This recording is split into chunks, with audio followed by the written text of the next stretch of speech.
রোহিঙ্গাদের জাতিগত নির্মূল থেকে রক্ষায় বৈশ্বিক উদ্যোগ চান প্রধান উপদেষ্টা। কক্সবাজারে আন্তর্জাতিক সংলাপে আশ্রিতদের প্রত্যাবাসনে ৭ দফা প্রস্তাব। সংস্কার, নির্বাচন পদ্ধতি সহ নানা ইস্যুতে বিপরীতমুখী অনড় অবস্থানে দলগুলো। জটিল হচ্ছে রাজনৈতিক পরিস্থিতি, অনিশ্চিত হতে পারে গণতান্ত্রিক যাত্রা, মত বিশ্লেষকদের। ক্যাম্পাসে ক্যাম্পাসে ছাত্র সংসদ নির্বাচনের আমেজ। আজ থেকে শুরু ডাকসুর আনুষ্ঠানিক প্রচারণা, চলবে ৭ সেপ্টেম্বর পর্যন্ত। ডাকসুর খসড়া প্রার্থী তালিকা প্রকাশ। শেখ হাসিনা, জয় ও পুতুলের বিরুদ্ধে প্লট দুর্নীতির ৩টি মামলার দ্বিতীয় দিনের সাক্ষ্য গ্রহণ আজ। পূর্বাঞ্চলে ৩০ কাঠা প্লট দেন রাজুকের আইন ভঙ্গ করে। এবং সীমান্তে বিএসএফের গুলিতে ৭ বাসে নিহত ২২ বাংলাদেশি। ১৬ বছরে ৬০৭ জনকে হত্যা, তথ্য আইন ও সালিশ কেন্দ্রের। আলোচনায় কাজ না হলে আন্তর্জাতিক আদালতে যাওয়ার পরামর্শ।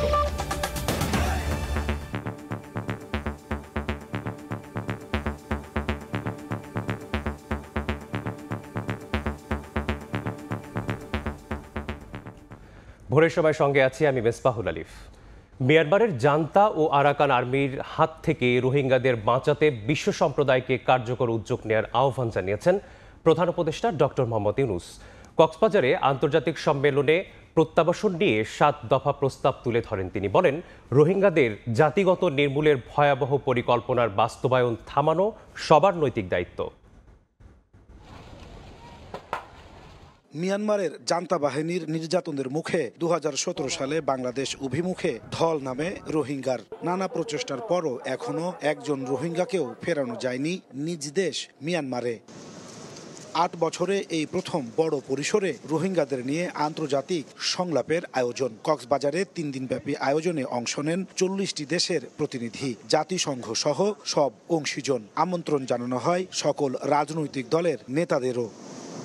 দ্বিতীয় দিনে সম্মেলনে যোগ দেন প্রধান উপদেষ্টা ডক্টর মোহাম্মদ ইউনূস। প্রধান অতিথির বক্তব্যে তিনি বলেন, সম্পদ ও সামর্থ্যের সীমাবদ্ধতা সত্ত্বেও রোহিঙ্গাদের জীবন বাঁচাতে মানবিক কারণে সীমান্ত খুলে দিয়েছিল বাংলাদেশ। রোহিঙ্গাদের জাতিগত নির্মূলের ভয়াবহ পরিকল্পনা বাস্তবায়ন থেকে সশস্ত্র ঘাতকদের থামানো বিশ্ব সম্প্রদায়ের নৈতিক দায়িত্ব বলেও মন্তব্য করেন তিনি।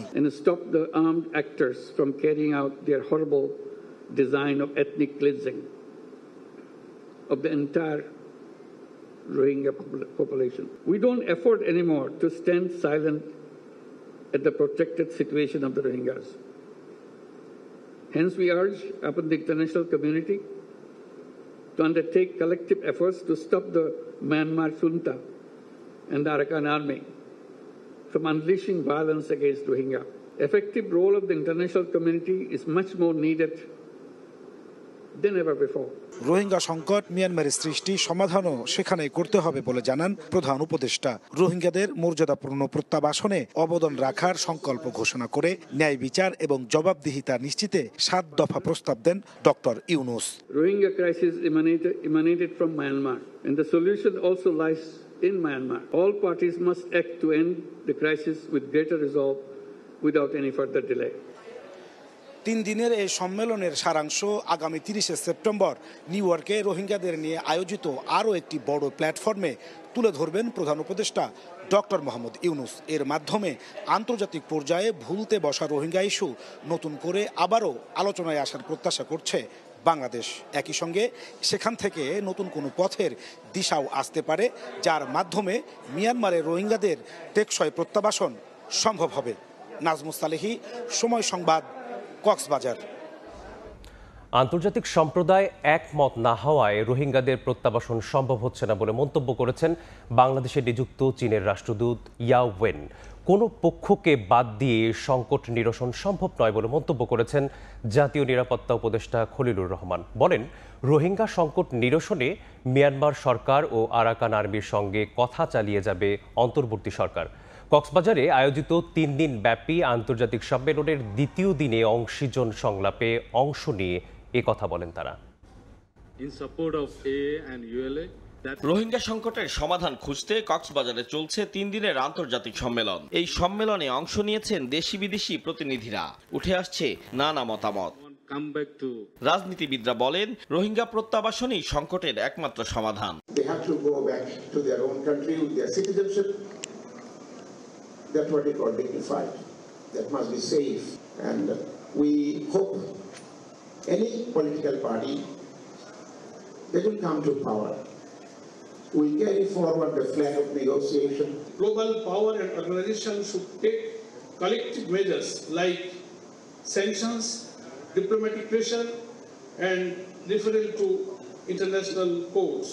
Change that deportation of Rohingyas to their motherland is the only solution. প্রত্যাবাসনের জন্য বাংলাদেশ মিয়ানমারকে চুক্তির পরামর্শ দিয়ে চীনা রাষ্ট্রদূত বলেন, সব পক্ষের সঙ্গে আলোচনার মাধ্যমে রোহিঙ্গা সংকটের সমাধানে সচেষ্ট Beijing. On many occasions, they yearn to return to their homeland and do not wish to see their children remain refugees. The prerequisite for resolving this issue lies in ending hostility. The key point is to stick to repatriation, and the path forward remains the negotiated consensus between Bangladesh and Myanmar and the support of the international community. China stands ready to continue providing support within its capacity to promote dialogue, build consensus, and advance repatriation. Rohingya সমস্যাকে ক্যান্সারের সঙ্গে তুলনা করে জাতীয় নিরাপত্তা উপদেষ্টা বলেন, কোনো পক্ষকে বাদ দিয়ে সংকট নিরসন সম্ভব নয়। I spoke with Arakan Army. I spoke with Myanmar government. This has to be done to resolve this problem. You cannot solve this problem by keeping one important actor outside. Rohingya সংকটকে এই অঞ্চলের নিরাপত্তার জন্য হুমকি হিসেবেও মন্তব্য করেন ডক্টর খলিলুর রহমান। আতাউর কাউসার, সময় সংবাদ, ঢাকা। এদিকে কক্সবাজারের উখিয়ার ক্যাম্পে নানা আয়োজনে রোহিঙ্গা গণহত্যা দিবস, স্মরণ দিবস পালন করেছে আশ্রিতরা। নিরাপদ প্রত্যাবাসন, নাগরিক স্বীকৃতি, সহায় সম্পত্তি ফেরতের দাবি জানান তারা। আন্তর্জাতিক আদালতে চলমান মামলার দ্রুত বিচার চান রোহিঙ্গারা। আমরা দেশে ফিরতে চাই, রোহিঙ্গাদের এমন দাবিতে মুখর সমাবেশস্থল। মিয়ানমারের রাখাইনের রোহিঙ্গা জনগোষ্ঠীর উপর গণহত্যার ৮ বছর পূর্তি উপলক্ষে পালন করা হয় রোহিঙ্গা গণহত্যা স্মরণ দিবস। সোমবার সকালে প্ল্যাকার্ড ব্যানার নিয়ে কক্সবাজারের উখিয়ার কুতুপালং ৪ নম্বর ক্যাম্পে ফুটবল মাঠে জড়ো হন হাজার হাজার রোহিঙ্গা। দিবসটি উপলক্ষে আশ্রয় শিবিরে পর্যাপ্ত নিরাপত্তা নিশ্চিত করা হয়।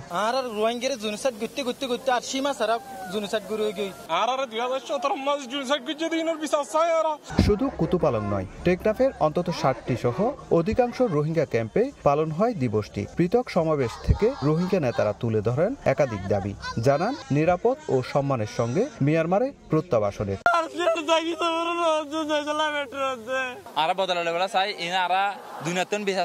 শরণার্থী ত্রাণ ও প্রত্যাবাসন কমিশনার জানান, আইসিজে এবং আইসিসিতে যে বিচার কাজ চলছে তার নিষ্পত্তি চান রোহিঙ্গারা। আইসিজি এবং আইসিসিতে যে বিচার প্রক্রিয়া চলছে তার নিষ্পত্তি চাই, এটি হচ্ছে তাদের একটি প্রধান বক্তব্য। আরেকটি বক্তব্য হচ্ছে যে তারা সসম্মানে তাদের দেশে ফেরত যেতে চায়। বর্তমানে কক্সবাজারে ৩৩টি ক্যাম্পে ১৩ লাখের বেশি রোহিঙ্গা রয়েছেন। ২০১৭ সালের এই দিনে রোহিঙ্গাদের উপর নির্মম বর্বরতা চালায় মিয়ানমার সেনাবাহিনী। প্রাণ বাঁচাতে লাখ লাখ রোহিঙ্গা বাংলাদেশে আশ্রয় নেয়, কিন্তু ৮ বছর পেরিয়ে গেল, আজও অনিশ্চয়তায় তাদের ভবিষ্যৎ। উখিয়ার কুতুপালং ক্যাম্প থেকে সুজাউদ্দিন রুবেল, সময় সংবাদ, কক্সবাজার। জুলাই আন্দোলন নিয়ে খণ্ডিত বক্তব্য ধরে হত্যার হুমকি ও মব সৃষ্টি করা হচ্ছে উল্লেখ করে নিজ ও পরিবারের নিরাপত্তা নিশ্চিতের দাবি জানিয়েছেন বিএনপি চেয়ারপারসনের উপদেষ্টা অ্যাডভোকেট ফজলুর রহমান। মুক্তিযুদ্ধ ও জামায়াত প্রশ্নে কোনো আপোষ করবেন না বলেও জানান তিনি। নির্ধারিত সময়ে দলের শোকজের জবাব দেবেন বলেও জানান ফজলুর রহমান। সময়ের সবচেয়ে আলোচিত নাম অ্যাডভোকেট ফজলুর রহমান। বেগম খালেদা জিয়ার উপদেষ্টা হয়ে টকশো, সভা সমাবেশে নানা বক্তব্যে বারবার আলোচনায় তিনি। সবশেষ জুলাই আগস্টের আন্দোলন নিয়ে তার এক বক্তব্য ঝড় তুলেছে রাজনীতিতে। তার গ্রেফতারের দাবিতে কর্মসূচি, এমনকি তার বাড়ির সামনেও বিক্ষোভ হয়েছে। ফজলুর রহমানের বক্তব্যকে উদ্ভট ও শৃঙ্খলা পরিপন্থী উল্লেখ করে তাকে কারণ দর্শানোর নোটিশ দিয়েছে বিএনপি। এমন প্রেক্ষাপটে হাইকোর্ট প্রাঙ্গণে সাংবাদিকদের সামনে হাজির হন সাবেক এই এমপি। সঙ্গে ছিলেন স্ত্রী ও ছেলে। ফজলুর রহমানের দাবি, তার বক্তব্য খণ্ডিতভাবে প্রচার করা হয়েছে। বক্তব্যের সত্যতার প্রমাণ দিতে পারলে ক্ষমা চাইতেও প্রস্তুত তিনি। আমার বক্তব্যটা সামনে না আপনারা বাজান, যদি আমার কোনো ভুল হয়ে থাকে, কেউ হয়ে থাকে, আমাকে বুঝাইতে পারে যে এখানে আপনি ভুল কইছেন, তাইলে আমি সঙ্গে সঙ্গে হাত জোর করে মাপ চাই। পুরা বক্তব্যটা বাজাইতে হবে আমি কি কইছি, পুরা।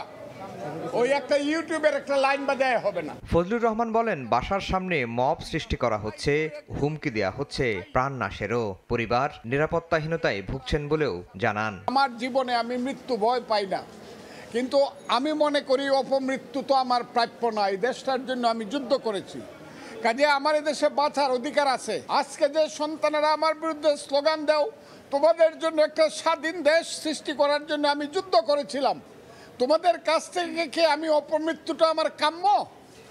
যদি আমার কোনো কথায় তোমরা মনে করে থাকো আমি দেশের বিরুদ্ধে কথা বলছি বা তোমাদের কর্মকাণ্ডের বিরুদ্ধে কথা বলছি, আমার বিরুদ্ধে মামলা করো, আমাকে গ্রেফতার করো, আমাকে শাস্তি দাও। মুক্তিযুদ্ধ এবং মুক্তিযুদ্ধে জামাতের ভূমিকা নিয়ে কোনো আপোষ করবেন না বলেও জানান ফজলুর রহমান। ৭১ সনের মুক্তিযুদ্ধ ছিল ভাইয়ে ভাইয়ে গন্ডগোল, এবং এইটা একটা চক্রান্তকারী দেশ এই গন্ডগোলটা লাগাইছে।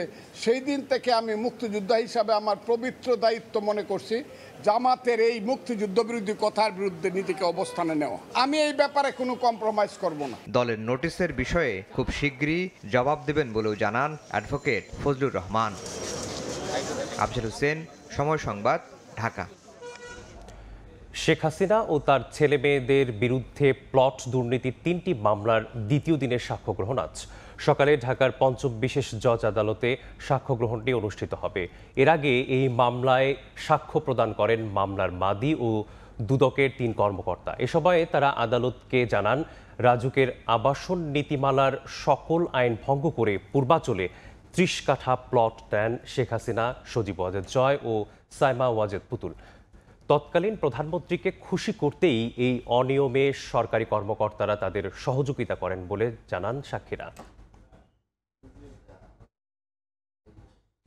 হাইকোর্ট বিভাগের অতিরিক্ত বিচারক হিসেবে একই সঙ্গে ২৫ জনকে নিয়োগ দিয়েছেন রাষ্ট্রপতি।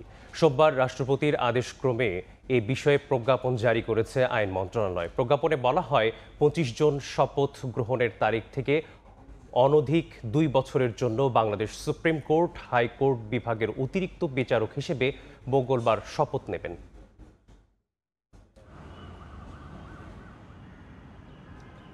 সংস্কার না হলে বিচার বিভাগ পিছিয়ে পড়বে উল্লেখ করে প্রধান বিচারপতি ডক্টর সৈয়দ রেফাত আহমেদ বলেছেন, হস্তক্ষেপ মুক্ত বিচার বিভাগ করা গেলে স্বাধীনভাবে কাজ করতে পারবে বিচার বিভাগ। সোমবার রাজধানীর একটি হোটেলে এডিআর বা বিকল্প বিরোধ নিষ্পত্তি বিষয়ক জাতীয় সম্মেলনে নতুন আইন বাস্তবায়নে জেলা আইনগত সহায়তা কমিটির ভূমিকা শীর্ষক এক অনুষ্ঠানে কথা বলেন তিনি। প্রধান বিচারপতি বলেন, যদি কোনো আসামি আইনজীবী নিয়োগ করতে না পারেন তাহলে লিগ্যাল এইডের মাধ্যমে আইনজীবী নিয়োগ দিতে হবে। এ সময় আইন উপদেষ্টা আসিফ নজরুল জানান, যেসব জেলায় লিগ্যাল এইড অফিস নেই সেখানেই ৬ মাসের মধ্যে নতুন অফিস করার চেষ্টা করা হবে।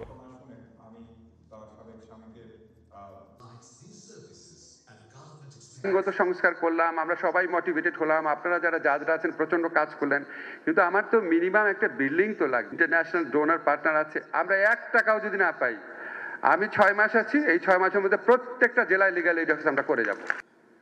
The judiciary, as a fully functioning constitutional organ of the state, will continue, and indeed must continue, to stand shoulder to shoulder with all relevant stakeholders in this journey,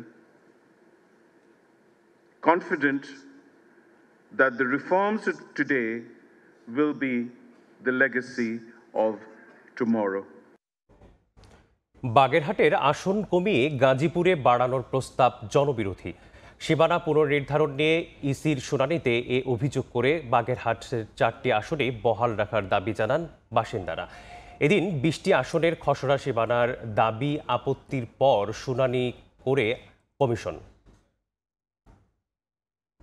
এবার সীমানা নির্ধারণে জনসংখ্যার সমতা আনতে গাজীপুরে একটি আসন বাড়িয়ে 6টি এবং বাগেরহাটে 4টি থেকে কমিয়ে 3টি আসন করার প্রস্তাব রেখে সংসদীয় আসনের খসড়া প্রকাশ করে ইসি। প্রতিবাদে 4টি আসনই বহালের দাবিতে রাজপথে নামেন বাগেরহাটবাসী। রোববার সড়ক অবরোধ ও হরতাল পালন করেন তারা। পরদিনই সীমানা পুনর্নির্ধারণের বিষয়ে দাবি ও আপত্তির শুনানিতে অংশ নেন বাগেরহাট 2 ও 3 আসনের আপিলকারীরা। 4টি আসনই বহাল না রাখলে উচ্চ আদালতে যাওয়ার কথা জানিয়ে দেন তারা। বাগেরহাটবাসীর যে অধিকার, সেই অধিকার থেকে বঞ্চিত করে ওনাদের উপরে যে অর্পিত দায়িত্ব আছে সংবিধানের 118-19-এ, তার লঙ্ঘন কিছুটা ঘটেছে।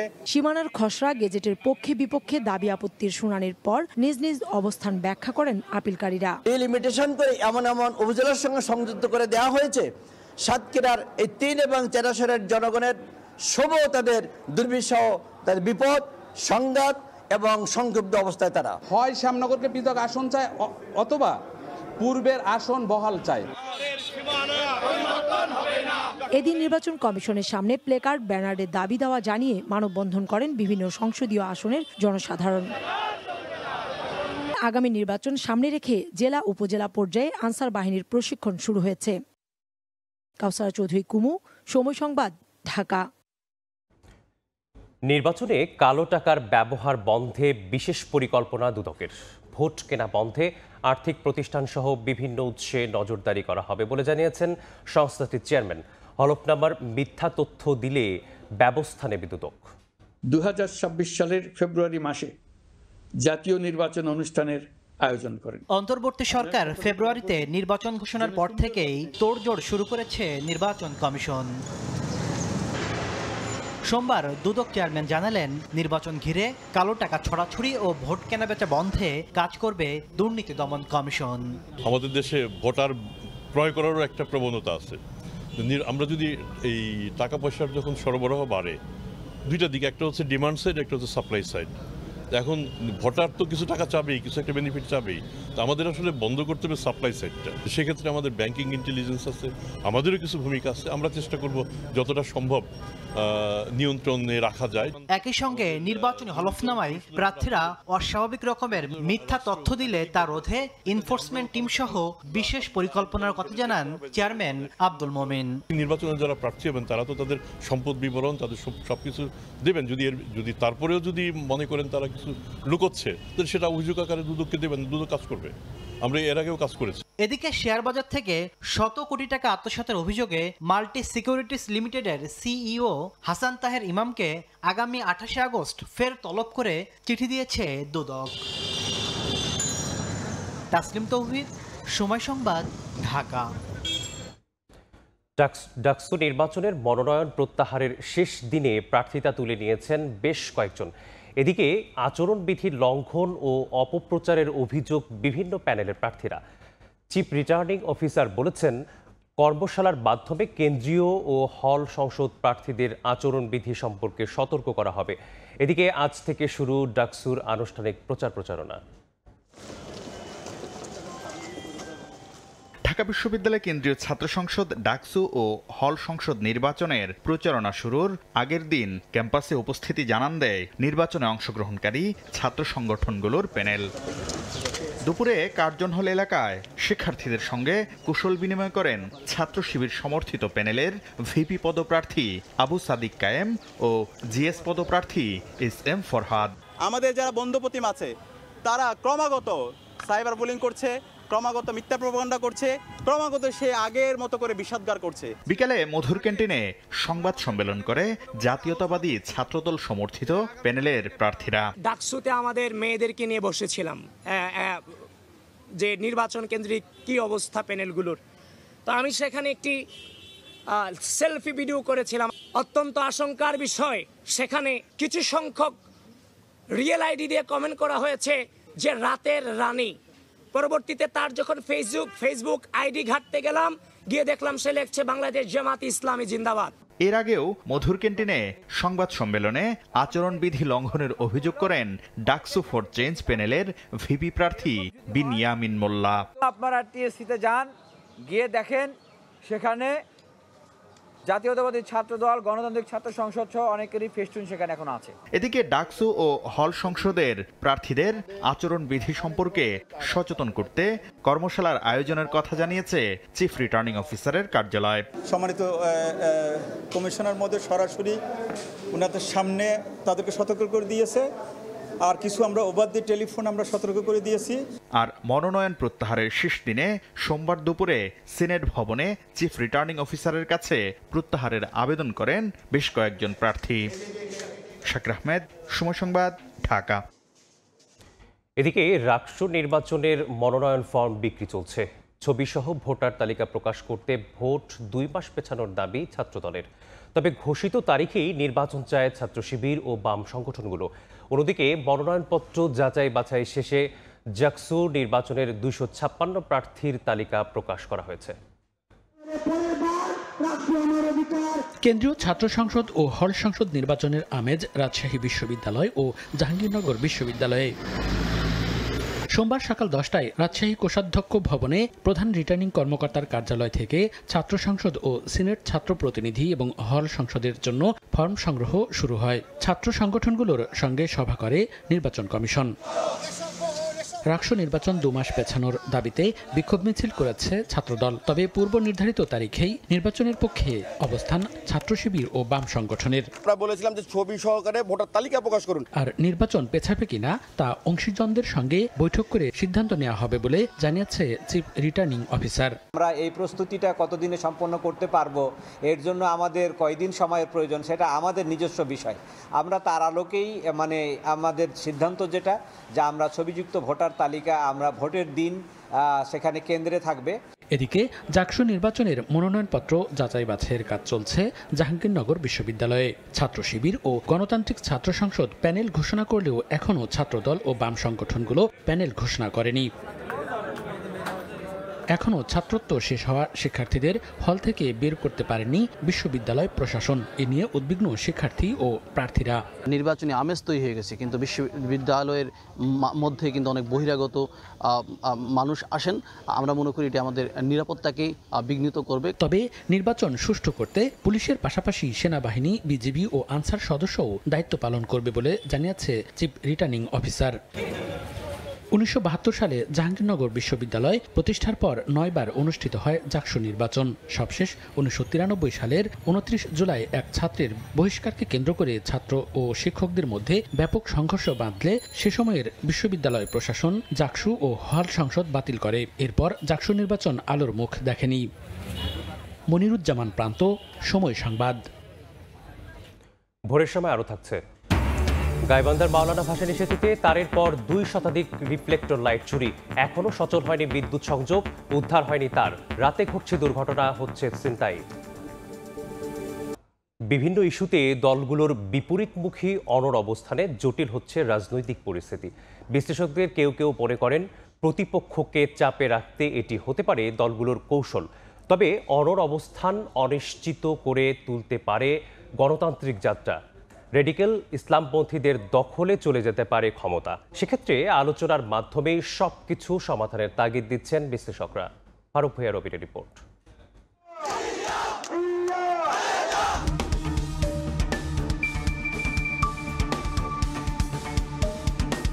সংস্কার, জুলাই সনদ, নির্বাচন পদ্ধতি সহ বেশ কিছু বিষয়ে তীব্র হচ্ছে রাজনৈতিক দলগুলোর বিতর্ক।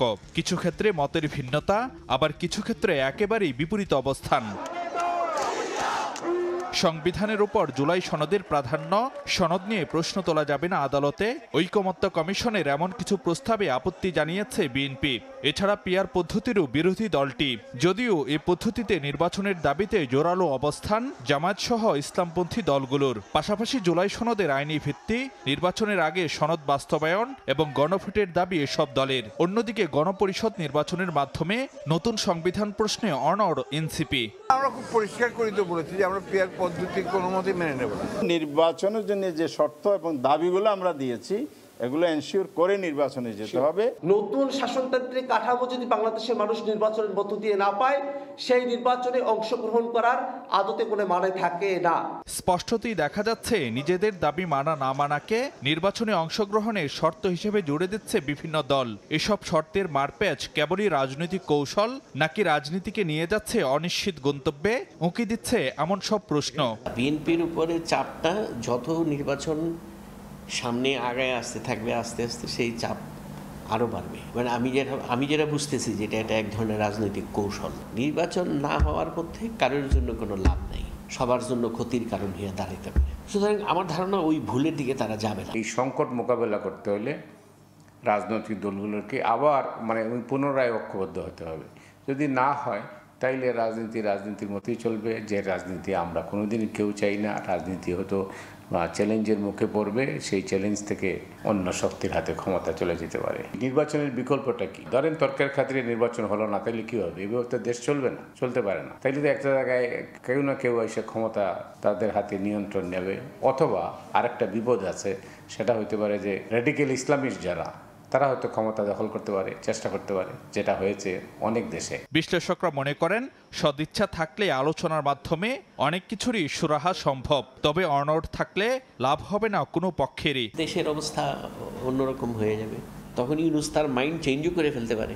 যে গেমটা তারা খেলতেছে, এটা যদি শেষ পর্যন্ত তারা অনড় থাকে, এটা হবে লস গেম। এই যে একটা জায়গায় তারা হয়তো রিয়েলাইজেশন তাদের মধ্যে আসবে যে রাজনীতি যদি ঠিক না থাকে, নির্বাচন যদি না হয়, দিনের শেষে কেউই কিন্তু লাভবান হবেন না, সবাই কম বেশি এফেক্টেড হয়ে যাবে। বিশ্লেষকরা বলছেন স্থিতিশীলতার জন্য গণতান্ত্রিক যাত্রাপথই জুৎসই বিকল্প। নির্বাচন যদি না হয় তাহলে আমরা কাকে কিভাবে চলবে? হাত পা এমনি বাধা, আরো বাধা পড়ে যাবে। ফারুক ভিয়া, রবিন, সময় সংবাদ, ঢাকা। সীমান্তে বিএসএফ এর গুলিতে 7 মাসে প্রাণ গেছে 22 বাংলাদেশির, আহত হয়েছেন অন্তত 32 জন। আইন ও সালিশ কেন্দ্রের হিসেবে 2009 সাল থেকে গত 16 বছরে বিএসএফ হত্যা করেছে 607 বাংলাদেশিকে। বিশ্লেষকরা বলছেন সীমান্ত হত্যা বন্ধে বেসরকারিভাবে 2 দেশ যৌথ কমিশন করতে পারে, তবে রাজনৈতিক সমাধানেই প্রধান উপায়। আলোচনায় কাজ না হলে প্রয়োজনে আন্তর্জাতিক আদালতে যাওয়ার পরামর্শ আইনজীবীদের। সানবির রূপলের রিপোর্ট।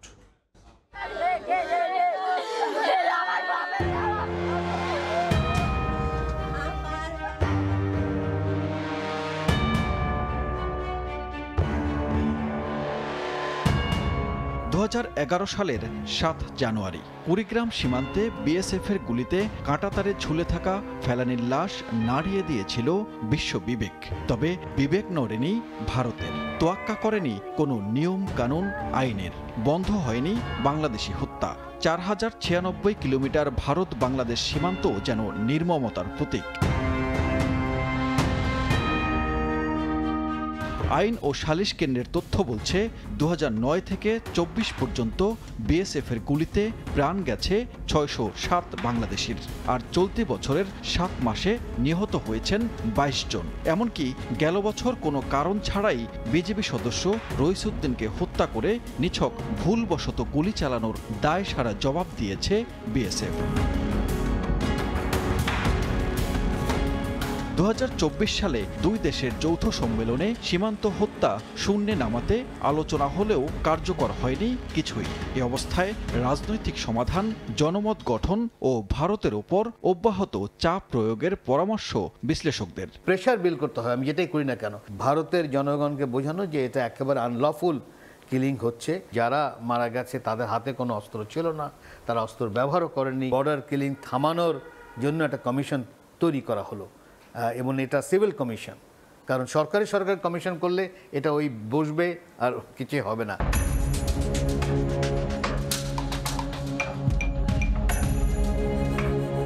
ভারতের সঙ্গে সরাসরি 5টি দেশের সীমানা থাকলেও অন্য দেশের সীমান্তে বাংলাদেশের মতো হত্যার ঘটনা ঘটে না। চীনের সঙ্গে নির্দিষ্ট সীমানায় নিরস্ত্র পাহারার চুক্তি আছে ভারতের। বাংলাদেশও প্রাণঘাতী অস্ত্র ব্যবহার না করার প্রস্তাব দিয়েছিল, তবে সে প্রস্তাবের অগ্রগতি হয়নি। বর্ডারে হত্যায় সরাসরি মানবাধিকার লঙ্ঘন হলেও বিচার হয়নি। এসব বিষয়ে ভারত একতরফা আক্রমণাত্মক মনোভাব দেখালে প্রয়োজনে আন্তর্জাতিক আদালতে যাওয়ার কথা বলছেন আইনজীবীরা। এইটার অবসান ঘটানোর জন্য আমি মনে করি বাংলাদেশ সুনির্দিষ্ট প্রস্তাব করবে এবং সুনির্দিষ্টভাবে প্রতিবাদ জানাবে, কূটনীতিক যা যা ডিফেন্স নেওয়া দরকার সবই নেবে। ইভেন প্রয়োজন যদি হয় তাহলে এই বিষয় তো আন্তর্জাতিক মহলেও এটা উত্থাপন করা যৌক্তিক বলে আমি মনে করি, এবং সেই সময়টা এখন এসছে বাংলাদেশে।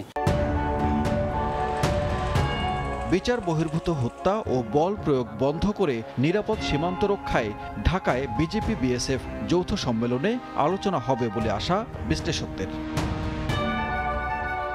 সানবীর রূপল, সময় সংবাদ, ঢাকা। আসন্ন জাতীয় নির্বাচনে যারা কেন্দ্র দখল ও বিশৃঙ্খলা সৃষ্টির পরিকল্পনা করছে তারাই পিআর পদ্ধতিতে নির্বাচনের বিরোধিতা করছে। সন্ধ্যায় রাজধানীর কাকরাইলে এক প্রীতি সমাবেশে এই বক্তব্য রাখেন বাংলাদেশের জামায়াতে ইসলামীর নায়েবে আমির ডক্টর সৈয়দ আবদুল্লাহ মোহাম্মদ তাহের। তিনি বলেন, পিআর পদ্ধতির মাধ্যমে জন আকাঙ্ক্ষা পূরণ করে একটি সুষ্ঠু ও সুন্দর নির্বাচন আয়োজন সম্ভব হবে। তবে নির্বাচনের আগেই সংস্কারের দাবি তুলে তিনি বলেন, সংস্কার ছাড়া নির্বাচন দেশে ফ্যাসিবাদকে পুনর্বাসিত করবে। পিআর করলে তো কেন্দ্র দখল হওয়ার সম্ভাবনা কম, মাস্তানির সম্ভাবনা কম। তো যাদের নিয়তে ওইরকম কিছু আছে তারা তো এটাকে গ্রহণ করতে চাইবেন না। PR is the best policy এবং এর মাধ্যমে সন্ত্রাস রোধ হবে, কেন্দ্র দখল রোধ হবে, সহি ইলেকশন হবে, মানুষের প্রত্যেকের ভোটের অধিকার প্রতিষ্ঠিত হবে, প্রত্যেকটি ভোটে একটি মূল্য থাকবে। পিআর পদ্ধতিতে নির্বাচনের দাবি জানিয়েছেন জামায়াতে ইসলামী ঢাকা মহানগরী উত্তরের আমির সেলিম উদ্দিন। প্রয়োজনে নির্বাচন কমিশন ঘেরাও করা হবে বলেও মন্তব্য করেন তিনি। বলেন, লেভেল প্লেইং ফিল্ড তৈরি করেই নির্বাচন দিতে হবে।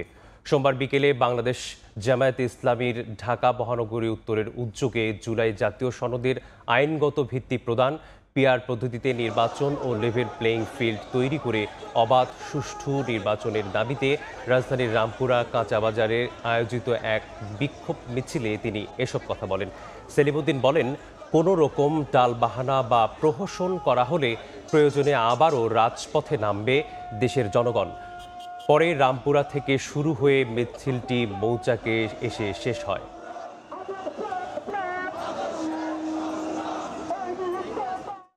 ঐক্যমত কমিশনে যেগুলো ঐক্য হয়েছে সেগুলোকে আইনি ভিত্তি দিয়ে এবং পিআর পদ্ধতি চালু করে বাংলাদেশের জনগণের মনে স্বস্তি ফিরিয়ে আনুন। নির্বাচনের নামে যদি প্রহসন করা হয়, জুলাই বিপ্লবীরা আমরা ঘরে ফিরে যাই নাই। প্রয়োজনে জুলাই বিপ্লবীরা আমরা রাস্তায় নামবো, প্রয়োজনে আমরা নির্বাচন কমিশন ঘেরাও করব। পিআর পদ্ধতি মানুষকে বিভ্রান্ত করার কৌশল বলে মন্তব্য করেছেন বিএনপির কেন্দ্রীয় ভাইস চেয়ারম্যান বরকতুল্লাহ বুলু। সোমবার দুপুরে কুমিল্লার টাউন হল মাঠে দলীয় কর্মসূচিতে অংশ নিয়ে তিনি এই মন্তব্য করেন। উপমহাদেশের কোথাও পিআর পদ্ধতি নেই উল্লেখ করে তিনি আরও বলেন, যারা এই পদ্ধতি দাবি করছে তারা নির্বাচন বিলম্ব করতে চায়।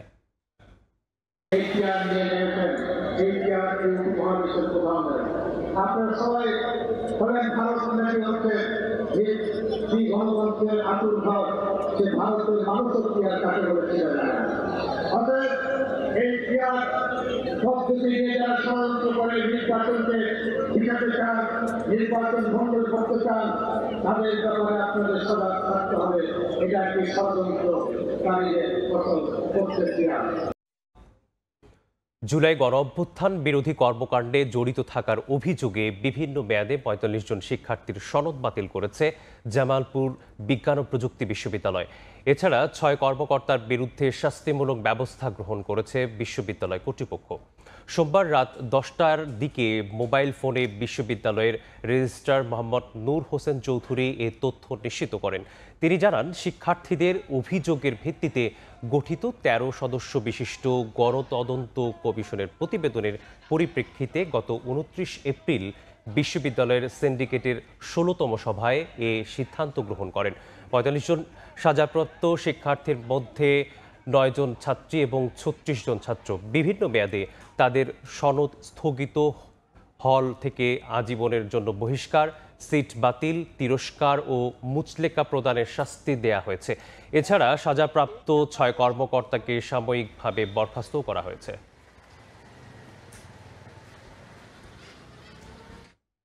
মুন্সিগঞ্জে অস্থায়ী ক্যাম্পের টহল পুলিশ সদস্যের লক্ষ্য করে গুলি চালিয়েছে নৌ ডাকাত দল।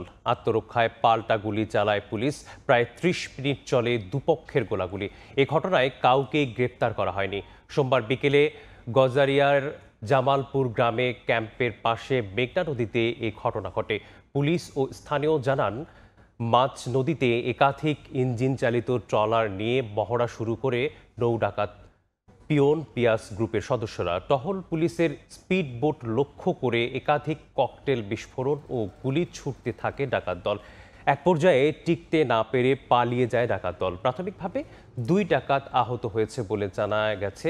নৌ ডাকাতের তৎপরতা রুখতে গত 22 আগস্ট জামালপুর গ্রামে স্থাপন করা হয় অস্থায়ী পুলিশ ক্যাম্প।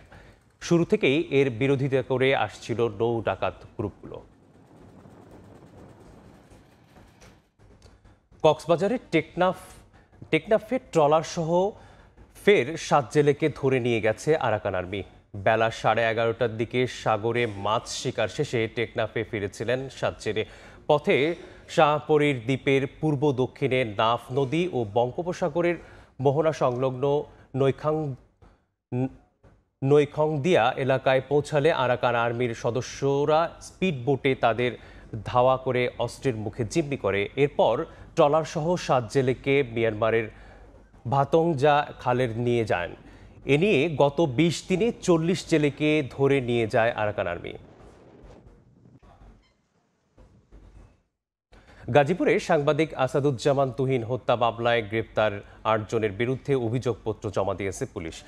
সোমবার দুপুরে জিএমপি সদর দপ্তরে সংবাদ সম্মেলনে উপকমিশনার রবিউল হাসান জানান, আসামিদের বিরুদ্ধে হত্যাকাণ্ডের সরাসরি সম্পৃক্ততার প্রমাণ পাওয়া গেছে। মাত্র 11 কর্মদিবসে অভিযোগপত্র দেয়া হয়েছে।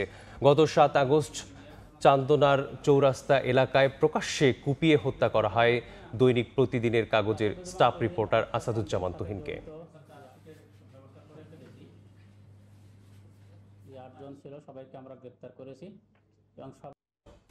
সংস্কৃতিকে অগ্রাধিকার রেখে সারা বিশ্বে হস্তশিল্পের বাজার বিস্তৃত হলেও $৭৫,০০০ কোটি এই বাজারে 1%-ও কম অংশীদারিত্ব বাংলাদেশের। অথচ দেশীয় কাঁচামাল নির্ভর উৎপাদিত এসব পণ্যের ভ্যালু অ্যাডেড বা উচ্চমূল্য সংযোজনের হার 80 থেকে কখনো কখনো শতভাগ। অর্থনীতিবিদদের মতে সবুজ অর্থনীতির দিকে ঝুঁকছে বিশ্ব। ফলে ইতিহাস আর ঐতিহ্যকে ধারণ করে বিশ্ববাজারে কদর বাড়ছে ভূমি প্রকৃতিকে নির্ভর করে গড়ে ওঠা পণ্যের। সেলিম সুলতানার প্রতিবেদন। পাটে ভাগ্য ফেরে না, তবু পাটের গন্ধের এক ধরনের মায়া আছে। সে মায়া ছাড়তে পারেন না ফরিদপুরের আবু বকর সিদ্দিক। চায়না সরাসরি যখন পাট নিছিল আমাদের দেশের থেকে, সেই বছর আমরা দাম পেয়েছিলাম প্রত্যেক কৃষকে।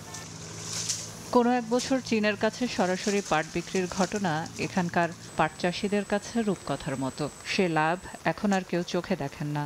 যদি পাটের দাম যদি ৬,০০০ টাকা হইতো তাহলে আমাদের কিছুটা পোষাইতো। এখন পাট আছে ৩৮০০, ৪,০০০। আবু বকর সিদ্দিকের তোলা পাট দিয়ে খুলনার রাশেদ রেজা তৈরি করেন পাটের ব্যাগ। বাংলাদেশের পাট বিশ্বমানের, তাই রাশেদের 3টি রপ্তানিযোগ্য ব্যাগের সমান মূল্যে পাওয়া যাবে 1 মণ পাট। দেশের অভ্যন্তরের উপকরণ ব্যবহারের মাধ্যমে কাঁচামাল থেকে ফিনিশিং পণ্য তৈরির এই প্রক্রিয়া হাই ভ্যালু অ্যাডেড পণ্য বা উচ্চ মূল্য সংযোজন পণ্য হিসেবে পরিচিত বিশ্ববাজারে। এখানে 100% আমাদের, কারোর অধিকার নাই যেখানে বলবে এটা আমার, এটা উন্নত কিছু ইম্পোর্ট হয়েছে, অমুক মেডের, কোনো কিছু নাই। অথচ উৎপাদিত পাটের 95% কাঁচামাল হিসেবে চলে যায় দেশের বাইরে।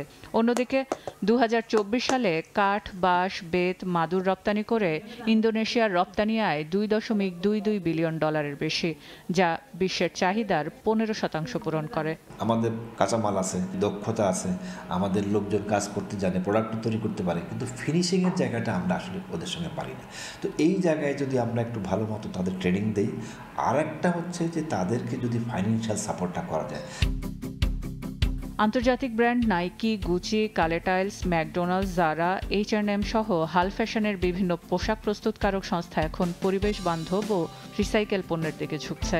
$৭৫,০০০ কোটি এই বাজারে বাংলাদেশের অংশীদারিত্ব 1%-এরও কম।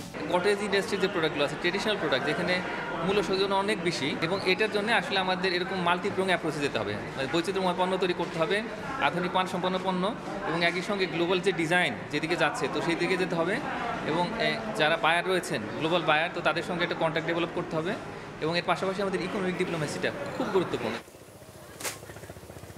সারা বিশ্বে পরিবেশ সচেতনতা বৃদ্ধির সাথে সাথে কৃত্রিম তন্তু এবং পরিবেশ বিনষ্টকারী উপাদান এবং উপাদান থেকে তৈরি পণ্যের ব্যবহার দিন দিন হ্রাস পাচ্ছে। বহুজাতিক যে কোম্পানিগুলো রয়েছে যারা সবুজ অর্থায়নে আগ্রহী তারাও এখন ঝুঁকছেন বিকল্প উপাদানের দিকে। বাংলাদেশ এই সুযোগ নিতে পারে বিশ্ববাজারে, তবে তার জন্য প্রয়োজন পরিকল্পনা এবং দীর্ঘমেয়াদী রপ্তানির উদ্যোগ। সেলিয়া সুলতানা, সময় সংবাদ, ফরিদপুর। জাহাজের পাশাপাশি কন্টেইনার জট নিয়ন্ত্রণের মাধ্যমে দেশের আমদানি রপ্তানির বাণিজ্যে গতি আনতে অবশেষে কন্টেইনার ধারণ সক্ষমতা বাড়ানোর মহাপরিকল্পনা বাস্তবায়ন শুরু করেছে চট্টগ্রাম বন্দর কর্তৃপক্ষ। প্রথম পর্যায়ে দীর্ঘদিন ধরে পরিত্যক্ত অবস্থায় পড়ে থাকা কয়েকটি শেডে অন্তত 5,500 কন্টেইনার রাখার ব্যবস্থা করা হয়েছে। 6,000 রফতানি কন্টেইনারের জন্য ডেডিকেটেড শেড অপারেশনে যাবে চলতি বছরেই। সাখাওয়াত টিপুর ছবিতে বিস্তারিত জানাচ্ছেন কমল দে।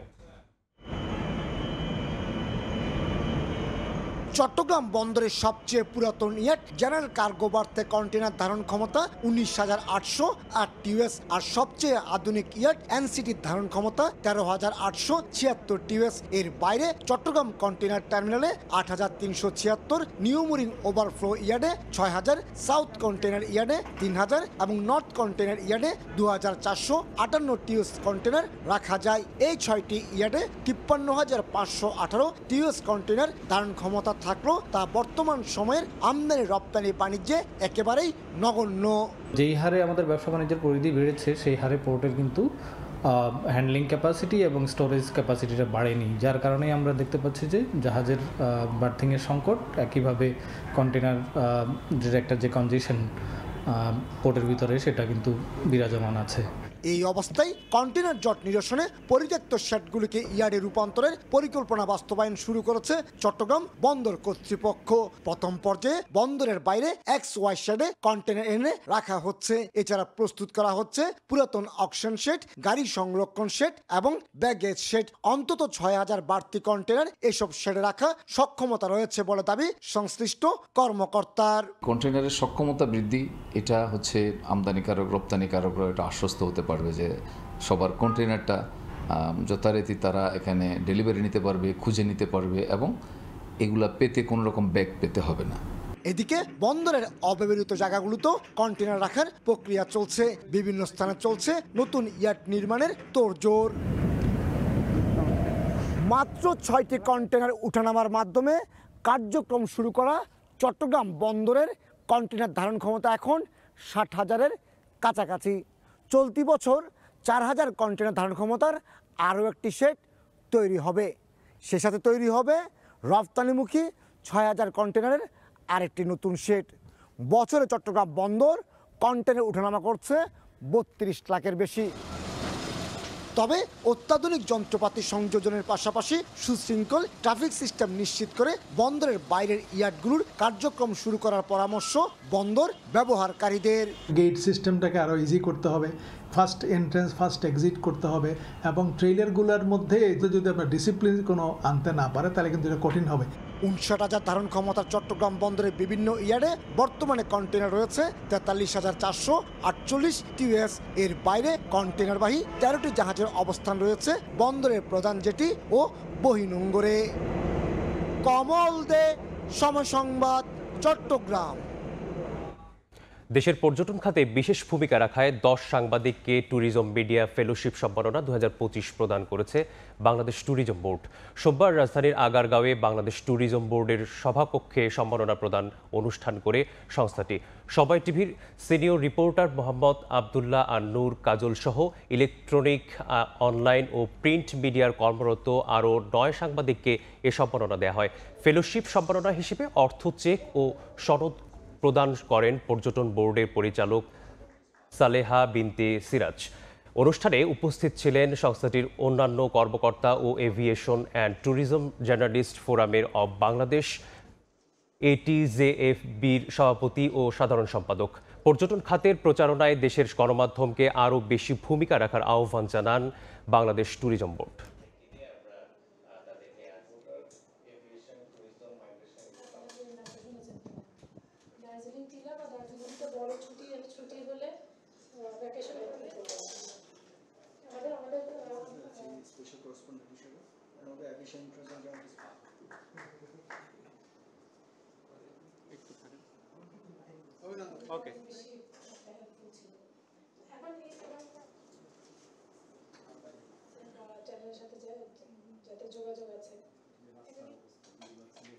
ঊর্ধ্বমুখী পেঁয়াজের দাম কমাতে সরকারি কৌশলের সুফল মিলেছে বলে জানিয়েছেন বাণিজ্য সচিব মাহবুবুর রহমান।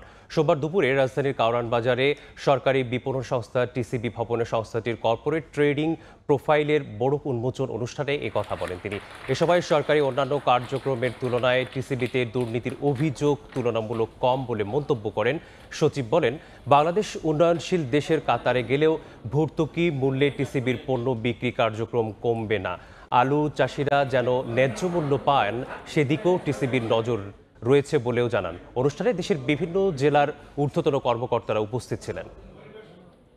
টিসিবির আপনারা দেখবেন যে এর কর্মকাণ্ড একসময় স্লট বা গতি কম করা হলেও এটার গতি কিন্তু বাড়ানো হয়েছে এবং ভবিষ্যতে খুব শীঘ্রই আমরা ধরেন উন্নয়নশীল দেশের কাতারে গেলেও যে এই কার্যক্রম কমে যাবে সেটা নয়, কারণ হলো এটার সাথে মানুষের ক্রয় ক্ষমতার সম্পৃক্ত।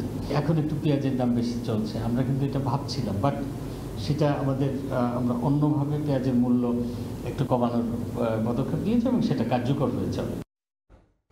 সরকার নতুন করে পেঁয়াজের আমদানি অনুমতি না দেয়ায় হিলি স্থলবন্দর বেড়েছে পেঁয়াজের দাম। হিলি কাস্টমসের তথ্য মতে চলতি সপ্তাহের গেল 2 দিনে ভারতীয় 11 ট্রাকে 330 মেট্রিক পেঁয়াজ আমদানি হয়েছে এ বন্দর দিয়ে। এদিকে আইপি বন্ধ থাকায় হিলি আড়তগুলোতে বেড়েছে ভারতীয় ও দেশীয় পেঁয়াজের দাম। হিলির আড়তগুলোতে দেশি পেঁয়াজ কেজিতে 10 টাকা বেড়ে বিক্রি হচ্ছে 70 টাকায়। তবে সরকার পেঁয়াজ আমদানির আইপি চালু করলে দাম কমবে বলে জানান ব্যবসায়ীরা। এদিকে হঠাৎ পেঁয়াজের দাম বৃদ্ধি পাওয়ায় বিপাকে পড়েছে পেঁয়াজ কিনতে আসা পাইকার সহ সাধারণ ক্রেতারা। দেশি পেঁয়াজের দাম থাকতে হলো 70-72 টাকা, আর ইন্ডিয়াটা আছে 60 টাকা 62 টাকা। এটা আমার কাছে কিছুদিন আগে কিনলাম 45 টাকা। আবার যদি আইপি দেয়, আবার যদি আমদানি পর্যাপ্ত পরিমাণ হয়, তাহলে পেঁয়াজের বাজারটা আবার কমবে। ভোরের সময় এই ছিল আমার কাছে। পরবর্তী সংবাদগুলো জানতে সঙ্গে থাকবেন সাদিয়া তাসনিম। ধন্যবাদ আলিফ। এখনো উদ্ধার হয়নি গাইবান্ধার মাওলানা ভাসানী সেতুর চুরি হয়ে যাওয়া বিদ্যুতের তার। চুরির ঘটনার 5 দিন পরও সচল হয়নি বিদ্যুৎ সংযোগ। এরই মধ্যে আবার নতুন করে চুরি হয়েছে সেতুতে লাগানো 2 শতাধিক রিফ্লেক্টর লাইট। এতে সন্ধ্যার পর অন্ধকারাচ্ছন্ন থাকছে সেতু ও আশপাশের এলাকা। আলো না থাকায় এরই মধ্যে ঘটেছে 2টি সড়ক দুর্ঘটনা, একাধিক চুরি এবং ছিনতাই। এতে ক্ষোভ জানিয়েছেন স্থানীয়রা। দ্রুত বিদ্যুৎ সংযোগ চালুর আশ্বাস দিয়েছে এলজিইডির।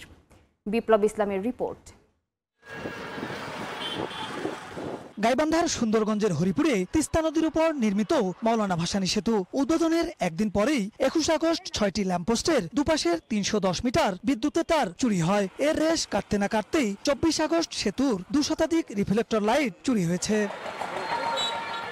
স্থানীয়রা জানান, উদ্বোধনের পর থেকে প্রতিদিন সেতুর উপর দিয়ে হাজারো যানবাহন চলাচল করছে। সেতুটি দেখতে প্রতিদিন হাজার হাজার দর্শনার্থী আসছেন, কিন্তু সন্ধ্যা হলেই অন্ধকারে ঢেকে যাচ্ছে 2 পারের কয়েক কিলোমিটার সংযোগ সড়ক সহ পুরো সেতু। এতে 4 দিনের ব্যবধানে সেতুতে 2টি দুর্ঘটনায় 1 নিহত ও 2 আহত হয়েছেন। পাশাপাশি ঘটছে চুরি ও ছিনতাইয়ের ঘটনা। লাইট চুরি হওয়ার কারণে আমরা অন্ধকারে আছি। ব্রিজটা যেদিন উদ্বোধন হলো তার পরের দিন থেকে আমরা অন্ধকারে আছি। কালকে রাতেও তো মনে করো ব্রিজের মধ্যে 3 জন অ্যাক্সিডেন্ট হয়েছে। এই যে অন্ধকারের ভেতরে ছিনতাই হবে, মিনদাই হবে, ডাকাতি হবে, এক্সিডেন্ট হবে, এগুলো তো কেউ গুরুত্ব নিচ্ছে না কেউ। এলাকাবাসীর অভিযোগ, সেতু ও সড়ক পারাপারে রাখা হয়নি ন্যূনতম নিরাপত্তা ব্যবস্থা। চুরির ঘটনায় এখনো পর্যন্ত কাউকে শনাক্ত করতে পারেনি আইন শৃঙ্খলা বাহিনী। এই ব্রিজের ব্যাপারে কোনো প্রশাসনিক কোনো উদ্যোগই নাই, এবং এই কেবলগুলো যে চুরি হলো, এই কন্ডাক্টর যে ছিল এদেরকে কেন জিজ্ঞেস করা হলো না? প্রশাসন এখন কি যে করতেছে, এখন তো কোনো কিছু আমরা পাচ্ছি না। পুলিশ ক্যাম্প নাই, এই পাশেও একটা নাই, ওই পাশেও একটা নাই। আমরা দুই পক্ষেই পুলিশ ক্যাম্প চাই। তবে শীঘ্রই বিদ্যুৎ সংযোগ চালুর আশ্বাস এলজিইডির। অপ্রীতিকর এসব ঘটনা বন্ধে স্থানীয় জনগণের সহায়তা চান সংশ্লিষ্ট কর্মকর্তা। তার আসার পরে আমি 2 দিন সময়ের মধ্যে এটা আশা করি আমরা পুরো বৃষ্টি আলোকিত করতে সক্ষম হব। সর্বসাধারণ অত্র এলাকার লোকজন এটা নিরাপত্তা বিধান কিংবা একটু সচেতন না হয় তাহলে সার্বিকভাবে আমাদের জন্য বৃষ্টি আলোকময় রাখা একটু কষ্টসাধ্য হবে। এলজিইডির তথ্যমতে 1490 মিটার দীর্ঘ মাওলানা ভাসানী সেতু নির্মাণে ব্যয় হয়েছে 925 কোটি টাকা। সেতু এবং দুই পারের মানুষের যোগাযোগের সার্বিক নিরাপত্তায় সেতুর দুই প্রান্তে 2টি পুলিশ বক্স স্থাপনের দাবি জানিয়েছেন স্থানীয়রা। বিপ্লব ইসলাম, সময় সংবাদ, গাইবান্ধা। কুড়িগ্রাম জেলা শহরের গুরুত্বপূর্ণ 2টি শহরের বেহাল দশা। খানাখন্দে ভরে থাকায় সামান্য বৃষ্টিতেই সৃষ্টি হয় জলাবদ্ধতা। যাতায়াতে চরম দুর্ভোগ পোহাতে হচ্ছে স্থানীয়দের। সংস্কারের আশ্বাস সংশ্লিষ্ট কর্তৃপক্ষের। বাদশা সৈকতের তথ্য ও জামিল মিয়ার ছবি নিয়ে রিপোর্ট। খানাখন্দে ভরা সড়ক, হেলে দুলে চলছে যানবাহন। সামান্য বৃষ্টিতেই সৃষ্টি হয় জলাবদ্ধতা।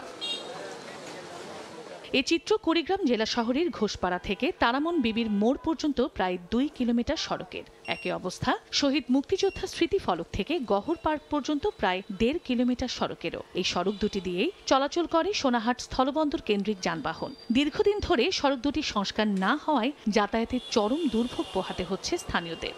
সব রাস্তার অবস্থা খুবই বেহাল। রোগী নিয়েও যাইতে পারি না হাসপাতাল। রাস্তা ভাঙার কারণে গাড়ি আমরা চালাইতে পারি না, গাড়ি ঘোড়া যাইতে চায় না, বাজারে আসতে চায় না। প্রত্যাশা যে দ্রুত রাস্তার মেরামত করার। পৌরসভার আওতায় থাকা সড়কটি দ্রুত মেরামতের আশ্বাস কর্তৃপক্ষের। তবে সড়ক ও জনপথ বিভাগের আওতায় থাকা সড়কটি সংস্কারের দরপত্রের অনুমোদনের অপেক্ষায় রয়েছে। পৌরসভায় অতি দ্রুত আমরা ব্যবস্থাও নিচ্ছি। ইতিমধ্যে আমরা 10 কিলোমিটার রাস্তার জন্য আহ্বান প্রক্রিয়া সমাপ্ত হয়েছে। সড়ক বিভাগের আওতায় শহর পোর্শনে 2 কিলোমিটার রাস্তা অধিক ক্ষতিগ্রস্ত। 24 সালের জুলাই মাসে দরপত্র আহ্বান করা হয়েছে।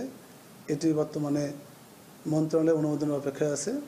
কুড়িগ্রাম পৌরসভার আওতায় 163 কিলোমিটার পাকা সড়কের মধ্যে ক্ষতিগ্রস্ত সড়ক 38 কিলোমিটার। সময় সংবাদ, কুড়িগ্রাম।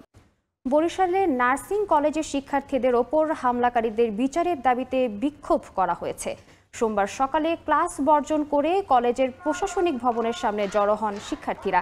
এ সময় নানা স্লোগানে বিক্ষোভ করেন তারা। অভিযোগ করেন, পদমর্যাদা বাড়ানো সহ নানা দাবিতে দেশব্যাপী চলা আন্দোলনে 6 মে বহিরাগতদের এনে শিক্ষার্থীদের ওপর হামলা চালায় কলেজের শিক্ষক ও স্টাফ। দীর্ঘদিন পেরিয়ে গেলেও কলেজ কর্তৃপক্ষ হামলাকারীদের বিরুদ্ধে কোনো ব্যবস্থা নেয়নি। এজন্য বিচার দাবি করেন বিক্ষুব্ধ শিক্ষার্থীরা। স্থায়ী ক্যাম্পাস নির্মাণ সহ 6 দফা দাবিতে কিশোরগঞ্জ বিশ্ববিদ্যালয়ে কমপ্লিট শাটডাউন কর্মসূচি ঘোষণা করেছেন বিক্ষুব্ধ শিক্ষার্থীরা। রোববার অস্থায়ী ক্যাম্পাস সরকারি গুরুদয়াল কলেজ প্রাঙ্গণে এই বিক্ষোভ কর্মসূচি পালন করেন তারা। এ সময় উপাচার্যের কার্যালয়, রেজিস্ট্রার ও বিভাগীয় অফিস সহ বেশ কয়েকটি কক্ষে তালা ঝুলিয়ে দেন শিক্ষার্থীরা। 2020 সালে মন্ত্রিসভায় বিশ্ববিদ্যালয় প্রতিষ্ঠার অনুমোদন দেয়া হলেও নানা জটিলতায় এখনও ক্যাম্পাস নির্মাণ কাজ শুরু হয়নি। বিশ্ববিদ্যালয়ের উপাচার্য ডক্টর দিলীপ কুমার বড়ুয়া শিক্ষার্থীদের আন্দোলনের সঙ্গে একাত্মতা প্রকাশ করে বলেন, শিক্ষার্থীদের যৌক্তিক আন্দোলনে শিক্ষকদেরও সমর্থন রয়েছে। রংপুরের পীরগাছা উপজেলায় গবাদি পশু থেকে মানুষের মধ্যে সংক্রমিত হচ্ছে অজানা রোগ। শরীরে প্রথমে ফুসকুড়ি হয়ে পরে ঘা, এরপর তা থেকে গভীর ক্ষত তৈরি হচ্ছে। এতে জনসাধারণের মধ্যে আতঙ্ক তৈরি হয়েছে। স্বাস্থ্যকর্মীরা বলছেন, প্রতিদিনই উপজেলার বিভিন্ন জায়গা থেকে চিকিৎসা নিতে আসছেন এই রোগে আক্রান্তরা। তবে এই বিষয়ে কিছুই জানে না উপজেলা প্রাণী সম্পদ বিভাগ। তারিকুল ইসলামের ছবিতে আব্দুর রশিদ জীবনের রিপোর্ট। রংপুরের পীরগাছা উপজেলা সদরের অনন্তরাম বড়বাড়ি এলাকায় 3টি গরু ও 4টি ছাগল পালন করতেন গৃহবধূ সাবিনা আক্তার। 1.5 সপ্তাহ আগে হঠাৎ তীব্র জ্বরে মারা যায় একের পর এক পশু। এমনকি অসুস্থ গবাদি পশুর সেবা করতে গিয়ে তিনিও আক্রান্ত হন অজানা রোগে। একটা গরুর জ্বর আসে, একদম 108-9 ডিগ্রি জ্বর। গরু একদম কাঁপুনি উঠে যায়, গরু কিছু খাইতে চায় না। পানি দাও পানি দাও পানি দাও, পানি দিতেছি, এর ভেতর আবার কিছু কাছে পড়ে গেল। পেটটা ফুলে ফুলে উঠতেছে আস্তে আস্তে। ফুলে ওঠার পরে আর দেখেছি যে আর হাত পা নাড়াতে নাড়াতে মারা গেল। প্রাণী সম্পদ অধিদপ্তর এই রোগটা নিয়ে উদাসীন, ওরা তেমন কোনো কার্যকর ভূমিকা রাখতেছে না। শরীরে প্রথমে ফুসকুড়ি হয়ে পরে ঘা, এরপর তা থেকে গভীর ক্ষত তৈরি হচ্ছে। সাবিনার মতো পুরো পীরগাছায় এ অজানা রোগে আক্রান্ত হয়েছেন 2 শতাধিক মানুষ, যাদের সবাই অসুস্থ পশুর সংস্পর্শে ছিলেন অথবা অসুস্থ পশু জবাই করার পর মাংস স্পর্শ করেছেন। স্থানীয়রা জানান, গত 1.5 মাস ধরেই এমন রোগে আক্রান্ত হচ্ছেন অনেকেই। এতে জনসাধারণের মধ্যে আতঙ্ক তৈরি হয়েছে। প্রথম একটু ঘামাচির মতো চুলকাইছিল, লাল হয়েছিল, আঠা বের হয়েছিল, ওখান থেকেই শুরু। হাতটা কালা কিলে হয়ে গেল, রক্ত মরি গেল। ছাগল অসুস্থ হয়ে গেছিল, তো পাশে না ওই জন্য জব করে দিয়েছিলাম, জব করে দিয়ে কাটাকাটি করছি। এই কাটাকাটি করার পর থেকে আমার এই অবস্থা হয়েছে। উপজেলার স্বাস্থ্যকর্মীরা বলছেন, প্রতিদিনই উপজেলার বিভিন্ন জায়গা থেকে চিকিৎসা নিতে আসছেন এ রোগে আক্রান্তরা। রোগটির উপসর্গ অ্যানথ্রাক্স রোগের উপসর্গের সঙ্গে মিলে যায়। ছাড়তে সময় লাগে, তবে তার মানে ক্ষতটার ধরন দেখে এটা অ্যানথ্রাক্সের মতোই মনে হচ্ছে আর কি। তবে এ বিষয়ে কিছুই জানে না উপজেলা প্রাণী সম্পদ বিভাগ। অ্যাকচুয়ালি এখন আমাদের কাজ হলো যে আসলে এটা এই যে জোনোটিক অ্যানথ্রাক্স কি না, খামারি ছিল যেটা কি আমাকে বলেন, তেমনি হেলথের উচিত ছিল এটা যদি এই রোগ হয় জানানো। আমার প্রাণী সম্পদের যদি কোনো দুর্বলতা থাকে না, আমি বলছি যে আই উইল টেক অ্যাকশন। রোগটি শনাক্তের পাশাপাশি প্রতিরোধে দ্রুত কার্যকরী পদক্ষেপ নেওয়া না গেলে মহামারীতে রূপ নিতে পারে বলে আশঙ্কা সংশ্লিষ্টদের। আব্দুর রশিদ জীবন, সময় সংবাদ, রংপুর। ধুকে ধুকে চলছে নীলফামারী 250 শয্যা বিশিষ্ট জেনারেল হাসপাতালের কার্যক্রম। নোংরা অস্বাস্থ্যকর পরিবেশে অর্ধেক চিকিৎসক নিয়ে জোড়া তালি দিয়ে চলছে রোগীদের চিকিৎসা সেবা, অথচ 30 কোটির বেশি টাকায় নির্মিত নতুন ভবন কর্তৃপক্ষের কাছে হস্তান্তর করলেও সেটি পুরোপুরি চালু করা সম্ভব হয়নি। মোহাম্মদ সোহেলের ছবিতে শাকির হোসেন বাদলের রিপোর্ট।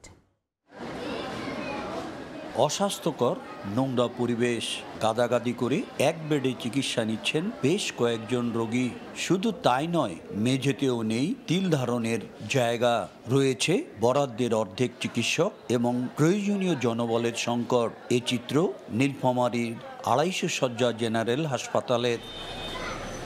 অথচ চিকিৎসা সেবার মান উন্নয়নে 30 কোটি 60 লাখ টাকায় 2011 সালে 6 তলা নতুন ভবন নির্মাণের কাজ শুরু হয়ে 2019-এ শেষ হয়। কর্তৃপক্ষকে ভবন হস্তান্তর করলেও পুরোপুরিভাবে এখনো চালু হয়নি। এখানে যে একটা গদি থাকে, একটা ফোম থাকে, এটাও নাই। এই জায়গায় ময়লা আবর্জনা এখানে রাখছে, মানে অনেক কষ্ট করে চলাফেরা করতেছি আমরা আর কি। এক বেডে 3-4 জন রোগী এসে আসি। আমাদের নির্ধারিত বেড হচ্ছে 30টা, কিন্তু আমাদের এখানে সবসময় 60টা 70টা এরকম পেশেন্ট থাকে। হাসপাতালের তত্ত্বাবধায়ক জানান, শুধুমাত্র একটি লিফট লাগলেই আগামী মাসে নতুন ভবনে কার্যক্রম শুরু করা যাবে। মিনিমাম 2টি লিফট লাগবে। পিডব্লিউ ডিপার্টমেন্ট নতুন একটি লিফট সংযোজনের প্রক্রিয়া শুরু করেছে এবং লিফট চালু হওয়া মাত্রই আমরা পূর্ণাঙ্গ যে সেবা কার্যক্রম নতুনভাবে এটা আমরা আশা করতে চালু করতে পারব। বর্তমানে হাসপাতালে 58 জন চিকিৎসকের বিপরীতে মাত্র 28 জন চিকিৎসক রয়েছেন। আর প্রতিদিন ইনডোরে 320 থেকে 350 এবং আউটডোরে 1200 রোগী চিকিৎসা সেবা নিতে আসেন। শাকির হোসেন বাদল, সময় সংবাদ, নীলফামারী। দেশে জন্ম নেওয়া 45% নবজাতক মাতৃদুগ্ধ থেকে বঞ্চিত। এর ফলে প্রতি বছর বাড়ছে শিশু মৃত্যুর হার। সকালে বিশ্ব মাতৃদুগ্ধ দিবস উপলক্ষে জাতীয় বার্ন অ্যান্ড প্লাস্টিক সার্জারি ইনস্টিটিউটে সেমিনারে অংশ নিয়ে এ তথ্য জানান স্বাস্থ্য উপদেষ্টা নূরজাহান বেগম। কোনো চিকিৎসক যেন নবজাতকের জন্য বাজারজাতকৃত শিশু খাদ্য বা গুঁড়া দুধ খাওয়াতে পরামর্শ না দেন, সেদিকে সতর্ক থাকতে বলেন তিনি। পাশাপাশি দেশের সব সরকারি ও বেসরকারি প্রতিষ্ঠানে ডে কেয়ার চালু করার পরামর্শ দেন স্বাস্থ্য উপদেষ্টা। চাঁপাইনবাবগঞ্জের শিবগঞ্জে বাংলাদেশ ভারত সীমান্তবর্তী পদ্মা নদী থেকে অজ্ঞাত এক ব্যক্তির মরদেহ উদ্ধার করা হয়েছে। সোমবার বিকেলে উপজেলার চরপাকা ইউনিয়নের কদমতলা সেতারাপাড়া এলাকায় পদ্মা নদীর ঘাট থেকে মরদেহটি উদ্ধার করা হয়। দায়িত্বরত কর্মকর্তা জানান, স্থানীয়রা মরদেহটি ভাসতে দেখলে প্রথমে বিজিবিকে জানায়। পরে বিষয়টি পুলিশকে অবহিত করা হলে উদ্ধার করে ময়নাতদন্তের জন্য হাসপাতালে পাঠায় পুলিশ। তবে মরদেহের পরিচয় এখনও শনাক্ত হয়নি। দিনাজপুরে করতোয়া নদীতে গোসল করতে নেমে এক কিশোর নিখোঁজ হয়েছে। স্থানীয়রা জানায়, সোমবার দুপুরে কয়েকজন কিশোর ঘোড়াঘাট উপজেলার হাজিরাঘাট একসাথে গোসল করতে নামেন। এ সময় ইসমাইল হোসেন নামক এক কিশোর স্রোতে ভেসে যায়। খবর পেয়ে ফায়ার সার্ভিসের একটি দল ঘটনাস্থলে পৌঁছে উদ্ধার অভিযান শুরু করে। তবে এখন পর্যন্ত নিখোঁজ কিশোরকে উদ্ধার করা সম্ভব হয়নি। ইন্টারনেট আসক্তিতে তরুণরা নিজেদের চিন্তা, জ্ঞানের পরিধি ও সৃজনশীলতার বিকাশ ঘটাতে পারছে না। এর মধ্যে অতিরিক্ত সোশ্যাল মিডিয়া ব্যবহারে মানসিক ও শারীরিকভাবেও বড় ধরনের নেতিবাচক প্রভাব ফেলছে। এতে পড়াশোনায় মনোযোগ হারানো সহ আচরণে পরিবর্তন এবং হতাশা বাড়ছে। গবেষণা বলছে ৬৮% তরুণ দৈনিক ৫ ঘন্টার বেশি সোশ্যাল মিডিয়া ব্যবহার করছে। আর চিকিৎসকরা বলছেন আসক্তি কমাতে সচেতনতার বিকল্প নেই। শাকিল মাহমুদের ছবিতে নাজমুল ইসলাম নিশাতের রিপোর্ট। মোবাইল স্ক্রিনে একের পর এক স্ক্রল, এভাবেই পেরিয়ে যায় ঘন্টার পর ঘন্টা। ভার্চুয়াল দুনিয়ায় হয়ে উঠেছে চিন্তার উৎস, যা মানসিক জগৎকে প্রভাবিত করছে। ইউনিসেফের এক গবেষণা বলছে বাংলাদেশের ৮১.২% শিশু কিশোর সামাজিক যোগাযোগ মাধ্যমে প্রতিদিন সময় কাটায়। আর ঢাকা বিশ্ববিদ্যালয়ের জরিপে দেখা গেছে ৬৮% তরুণ প্রতিদিন গড়ে ৫ ঘন্টার বেশি সময় সোশ্যাল মিডিয়ায় ব্যয় করছে। আমাদের যে কোনো ক্লাস দিলে আমরা সেটা হোয়াটসঅ্যাপ বা ফেসবুকের নোটিশ গ্রুপে পাই। এমন হয় যে ঘুম থেকে উঠেই দেখি যে নোটিশ আছে কিনা। আমি কোন সাইটটা বেছে নেব সেটা আমার উপর ডিপেন্ড করবে। আমি যদি ভালো সাইটটা বেছে নিই সো ভালোটা আসবে, আর যদি খারাপ সাইট বেছে নিই তাহলে খারাপটা। সমাজবিজ্ঞানীরা বলছেন সামাজিক যোগাযোগ মাধ্যমের ভালো দিক থাকলেও অতিরিক্ত আসক্তির ফলে শিক্ষার্থীরা পড়াশোনায় মনোযোগ হারিয়ে ফেলছে। একই সঙ্গে বাড়ছে হতাশা, পরিবর্তন হচ্ছে মূল্যবোধেরও।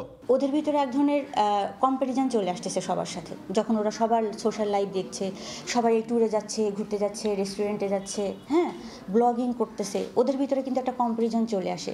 কখনো কখনো এই কম্প্যারিজন থেকে কিন্তু এক ধরনের ডিপ্রেশনও সৃষ্টি হয়। চিকিৎসকদের মতে সোশ্যাল মিডিয়ায় আসক্তি রোধে প্রথম পদক্ষেপ নিতে হবে পরিবার থেকে, সঙ্গে শিক্ষা প্রতিষ্ঠানের কারিকুলামে যুক্ত করা সহ গণমাধ্যমকে গুরুত্বপূর্ণ ভূমিকা রাখতে হবে। একটা বাচ্চার সামনে যদি আমরাই বেশি বেশি টাচফোন ইউজ করি, তাহলে তাকে কিন্তু আমরা নিষেধ করার সেই নৈতিক জায়গাটা হারিয়ে ফেলবো। সুতরাং আমাদের সচেতন হতে হবে। শুধু পুঁথিগত বিদ্যা না, পুঁথিগত বিদ্যার বাইরে চরিত্র গঠন, মোরাল ডেভেলপমেন্ট, এই জিনিসগুলোও কিন্তু আমাদের পরিবার বা স্কুল কলেজে শেখাতে হবে। গবেষকরা বলছেন প্রযুক্তির এই সময়ে মানুষের জীবনে সোশ্যাল মিডিয়ার বড় প্রভাব থাকলেও প্রযুক্তির দ্বারা নিয়ন্ত্রিত না হয়ে প্রযুক্তিকে নিয়ন্ত্রণে সচেতন হওয়ার বিকল্প নেই। নাজমুল ইসলাম নিশাত, সময় সংবাদ, রংপুর।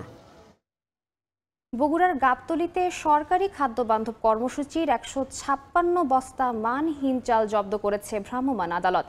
সোমবার বিকেলে উপজেলার সন্ধ্যাবাড়ি পূর্বপাড়া এলাকার হাবিবুর রহমানের বাড়ি থেকে এসব চাল উদ্ধার করা হয়। গাবতলী উপজেলার নির্বাহী কর্মকর্তা হাফিজুর রহমান জানান, গোপন সংবাদের ভিত্তিতে অভিযান পরিচালনা করা হয়। পরে জব্দকৃত চাল থানা হেফাজতে রাখা হয়। এ ঘটনায় আইনগত ব্যবস্থা প্রক্রিয়াধীন রয়েছে। সিরাজগঞ্জে জাতীয় পরিচয়পত্রের আবেদন করতে এসে আটক হয়েছেন 2 রোহিঙ্গা। রোববার দুপুরে জাতীয় পরিচয়পত্রের আবেদন করতে কামারখন্দ নির্বাচন অফিসে আসেন রোকেয়া বেগম নামে এক নারী। এক পর্যায়ে নথিপত্র দেখে সন্দেহ হয় কর্মকর্তাদের। পরে তাকে আটক করে থানায় সোপর্দ করা হয়। পরে সোমবার ওই নারীকে ছাড়াতে তার স্বামী পরিচয়ে থানায় আসেন মোহাম্মদ আনিস। পরে তাকেও জিজ্ঞাসাবাদ করা হয়। প্রাথমিক জিজ্ঞাসাবাদে তারা উখিয়ার টেংখালী ক্যাম্পের বাসিন্দা বলে স্বীকার করেছেন। পঞ্চগড়ে ভূমি অফিসে অভিযান চালিয়েছে দুদক। আটক করা হয়েছে 4 দালালকে। সেবা গ্রহীতাদের হয়রানির অভিযোগে সদর উপজেলা ভূমি অফিসে অভিযান চালায় দুদকের ঠাকুরগাঁও সমন্বিত জেলা কার্যালয়। হয়রানি প্রমাণ পাওয়ায় ভূমি অফিস থেকে তাৎক্ষণিক 4 দালালকে আটক করে থানায় সোপর্দ করা হয়।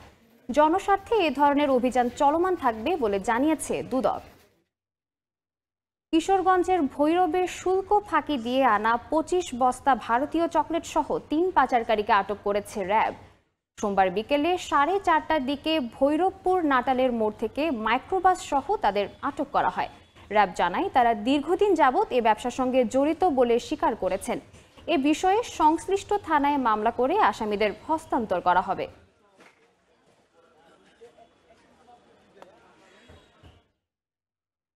দেখছেন ভোরের সময়।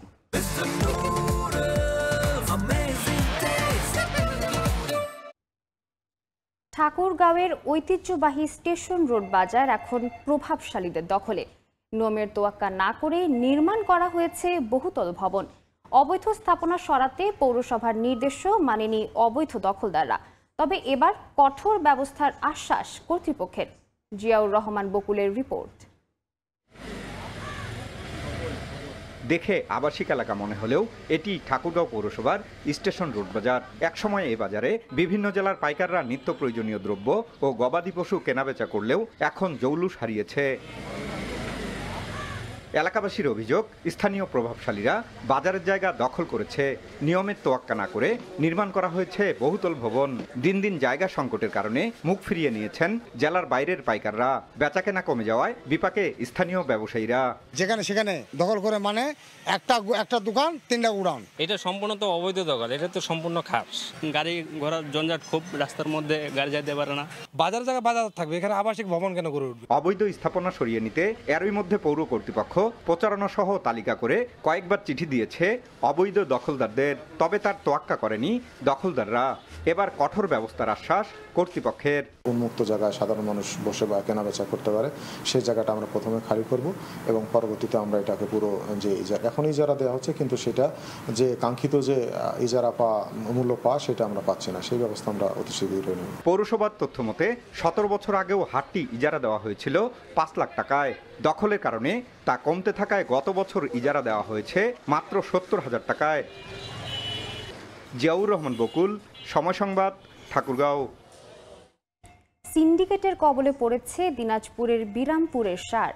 সরকারি দামে পাওয়া না গেলেও অতিরিক্ত দাম দিলে ঠিকই পাচ্ছেন কৃষকরা। প্রায় দ্বিগুণ দামে কিনতে হচ্ছে বলে অভিযোগ কৃষকদের, যদিও তা অস্বীকার করছেন ডিলাররা। এদিকে নির্ধারিত মূল্যের বেশি নিলে ব্যবস্থা নেওয়ার কথা জানিয়েছে কৃষি বিভাগ। হিলি থেকে শফিকুল ইসলাম শফিকের পাঠানো তথ্য ও ছবিতে রিপোর্ট। দেশের শস্য ভাণ্ডার হিসেবে পরিচিত দিনাজপুরে বছরে ধানের উৎপাদন হয় প্রায় 15 লাখ মেট্রিক টন। এর মধ্যে বিরামপুর উপজেলায় হয় 2 লাখ টন। অথচ এই উপজেলায় সিন্ডিকেটের কবলে পড়েছে সার। কৃষকরা বলছেন, প্রতি বস্তা টিএসপির সরকার নির্ধারিত দাম 1350 টাকা হলেও কৃষকরা কিনতে বাধ্য হচ্ছেন 1800 থেকে 2100 টাকায়। আবার মিউরেট অফ পটাশ সারের দাম 1000 টাকা বস্তা হলেও তা বিক্রি হচ্ছে 300 টাকা বেশিতে। অসাধু চক্রের খপ্পরে উৎপাদন খরচ বাড়ায় ক্ষোভ প্রকাশ করছেন কৃষকরা। ফসফেট পাওয়া যাচ্ছে না, দাম বেশি হলে পাওয়া যাচ্ছে, কম হলে নেই। এত দামে আমরা ফসফেট নিলে পোষাতে পারি। বাজারে সার কম দামে পাচ্ছি না, সার পর্যাপ্ত পরিমাণ আছে, এটা একটা সিন্ডিকেট। কৃষকদের অভিযোগ অস্বীকার করে খুচরা বিক্রেতাদের ঘাড়ে দায় চাপাচ্ছেন ডিলাররা। আমাদের এই পয়েন্ট থেকে আমরা বিক্রি করি নিভাবে। এখন ভিতরে বিভিন্ন খুচরা ব্যবসায়ী আছে, গ্রাম পর্যায়ে আছে, অনেক কৃষক আছে বাকি নেই, ওই জন্য এখানে আর এদিকে আসে না, তাই ওখান থেকেই নেয়, ওরা বেশি লাভটা বেশি করে নেয়। নির্ধারিত দামের চেয়ে বেশি নিলে তার বিরুদ্ধে ব্যবস্থা নেয়ার হুঁশিয়ারি উপজেলা কৃষি কর্মকর্তার। কোনোভাবে কোনো কৃষকের কাছে বেশি দাম চাওয়া হয়, আমার পরামর্শ দেবো সঙ্গে সঙ্গে কৃষি অফিসারকে জানান। কোনো ডিলারের বিরুদ্ধে অভিযোগ করলে সঙ্গে সঙ্গে আমরা তার বিরুদ্ধে পদক্ষেপ গ্রহণ করব। সার সিন্ডিকেট চিহ্নিত করে দ্রুত আইনের আওতায় আনতে না পারলে চড়া মাশুল গুনতে হবে বলে শঙ্কা চাষিদের। সময় সংবাদ, দিনাজপুর। লোকসানের পর ঘুরে দাঁড়িয়েছেন পঞ্চগড়ের পাট চাষিরা। এবার ফলন যেমন ভালো হয়েছে তেমনি দামও ভালো পাচ্ছেন তারা। মৌসুমের শেষ দিকেও তাই ব্যস্ত সময় পার করছেন তারা।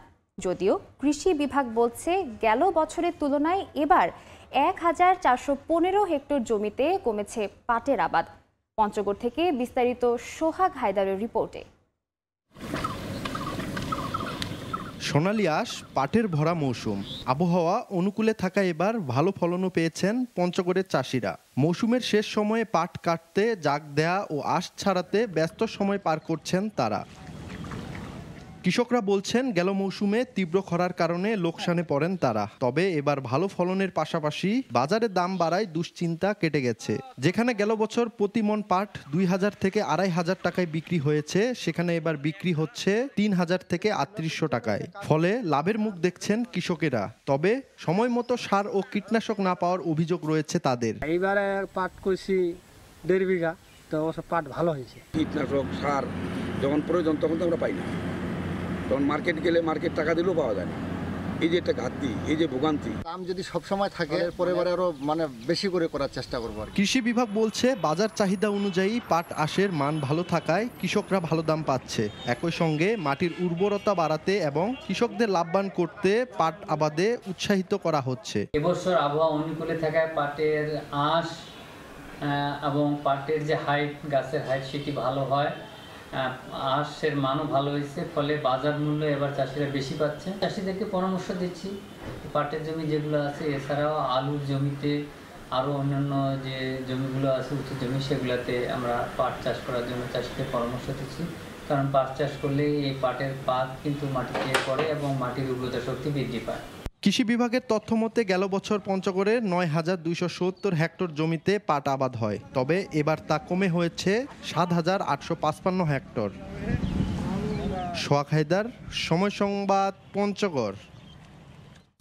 নওগাঁ কৃষি বিভাগের উদ্যোগে চলতি মৌসুমের রোপা আউশ ধান কাটার উৎসব শুরু হচ্ছে আজ। জেলায় এবার ৬৮,০০০ হেক্টর জমিতে রোপা আউশের আবাদ হয়েছে। বিস্তারিত জানাতে নওগাঁর মহাদেবপুর মাঠে আছেন রিপোর্টার MR রকি। সরাসরি যুক্ত হচ্ছি তার সঙ্গে।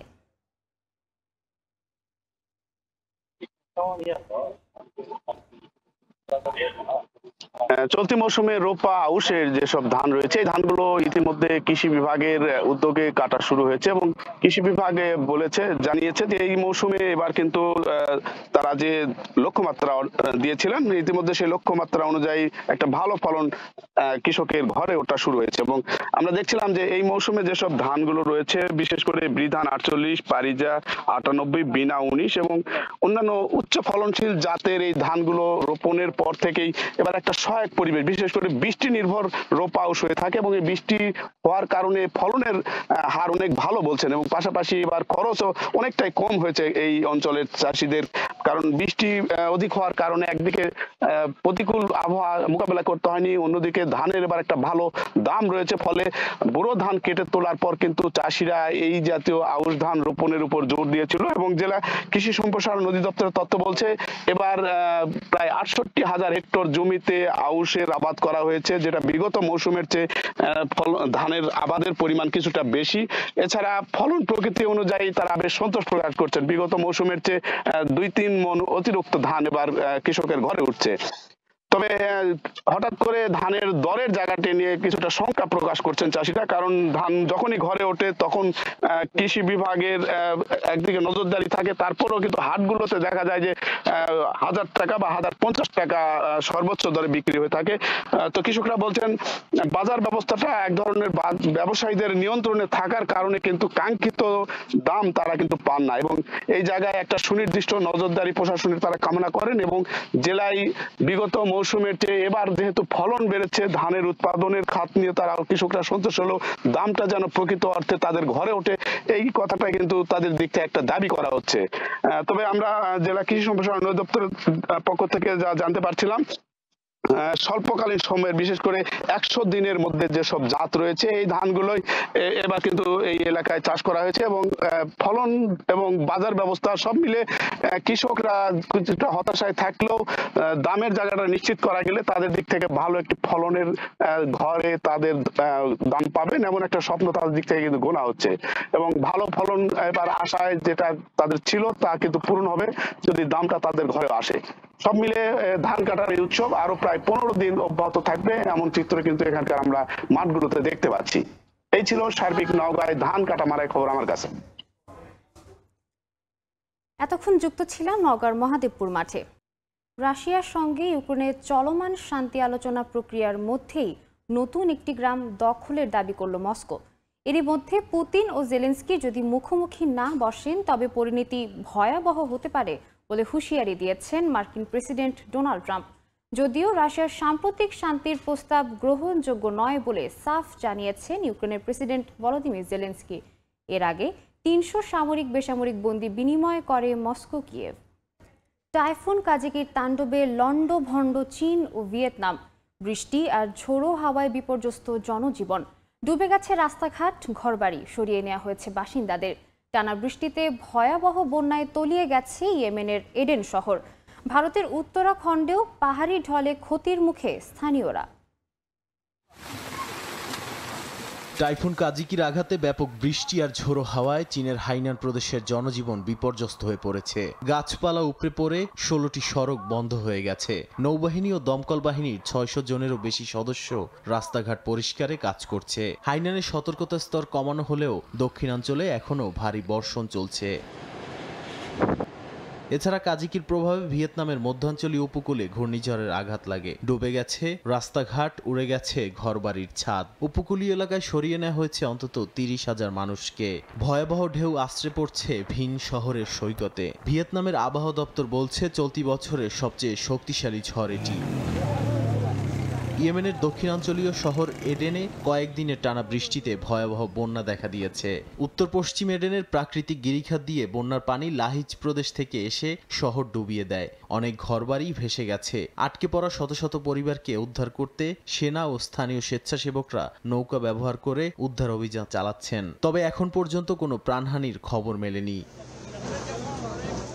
ভারতের উত্তরাখণ্ডের চামোলি জেলায় পাহাড়ি ঢলে ভূমিধস হয়েছে। থারালি শহরের দোকানপাট ভেঙে পড়ে জীবিকা হারিয়েছেন অনেকে। স্থানীয়রা সরকারের কাছে ক্ষতিপূরণের দাবি তুলেছেন। হিমালয় ঘেঁষা এই অঞ্চলে জলবায়ু পরিবর্তনের প্রভাব বাড়ছে বলেই মনে করছেন বিশেষজ্ঞরা। নাদিম মারজান, সময় সংবাদ। নতুন ব্যাগেজ রুল আর স্বর্ণের বাজারের অস্থিরতার কারণে বেচা কেনা কম দুবাইয়ের বিখ্যাত স্বর্ণের বাজার দুবাই গোল্ড সুকে। বাজারে ক্রেতার সংখ্যাও খুবই কম, বাংলাদেশি ক্রেতা নেই বললেই চলে। এরপরও সোনালী দিন ফেরার আশায় বিনিয়োগ করে চলেছেন এই বাজারের ব্যবসায়ীরা।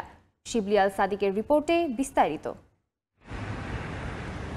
গত কয়েক মাসে দুবাই স্বর্ণের বাজারে বিনিয়োগ করেছেন অসংখ্য বাংলাদেশি ব্যবসায়ী। স্বর্ণের দামের অস্থিরতার মধ্যেও তারা আশাবাদী ছিলেন বাজার ঘুরে দাঁড়াবে। করোনা পরবর্তী সময়ে দুবাইয়ের স্বর্ণের বাজারে বাংলাদেশি ব্যবসায়ীরা বিপুল সাফল্য পান। 2020 থেকে 2025 সাল পর্যন্ত সেখানে গড়ে উঠেছে 2 শতাধিক প্রতিষ্ঠান। লাগেজের মাধ্যমে স্বর্ণ আনা নেওয়াতেও ছিল সফলতা।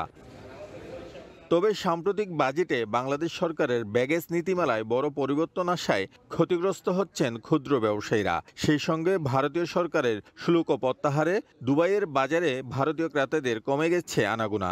এতে লোকসানের মুখে দুবাইয়ের স্বর্ণ ব্যবসায়ীরা।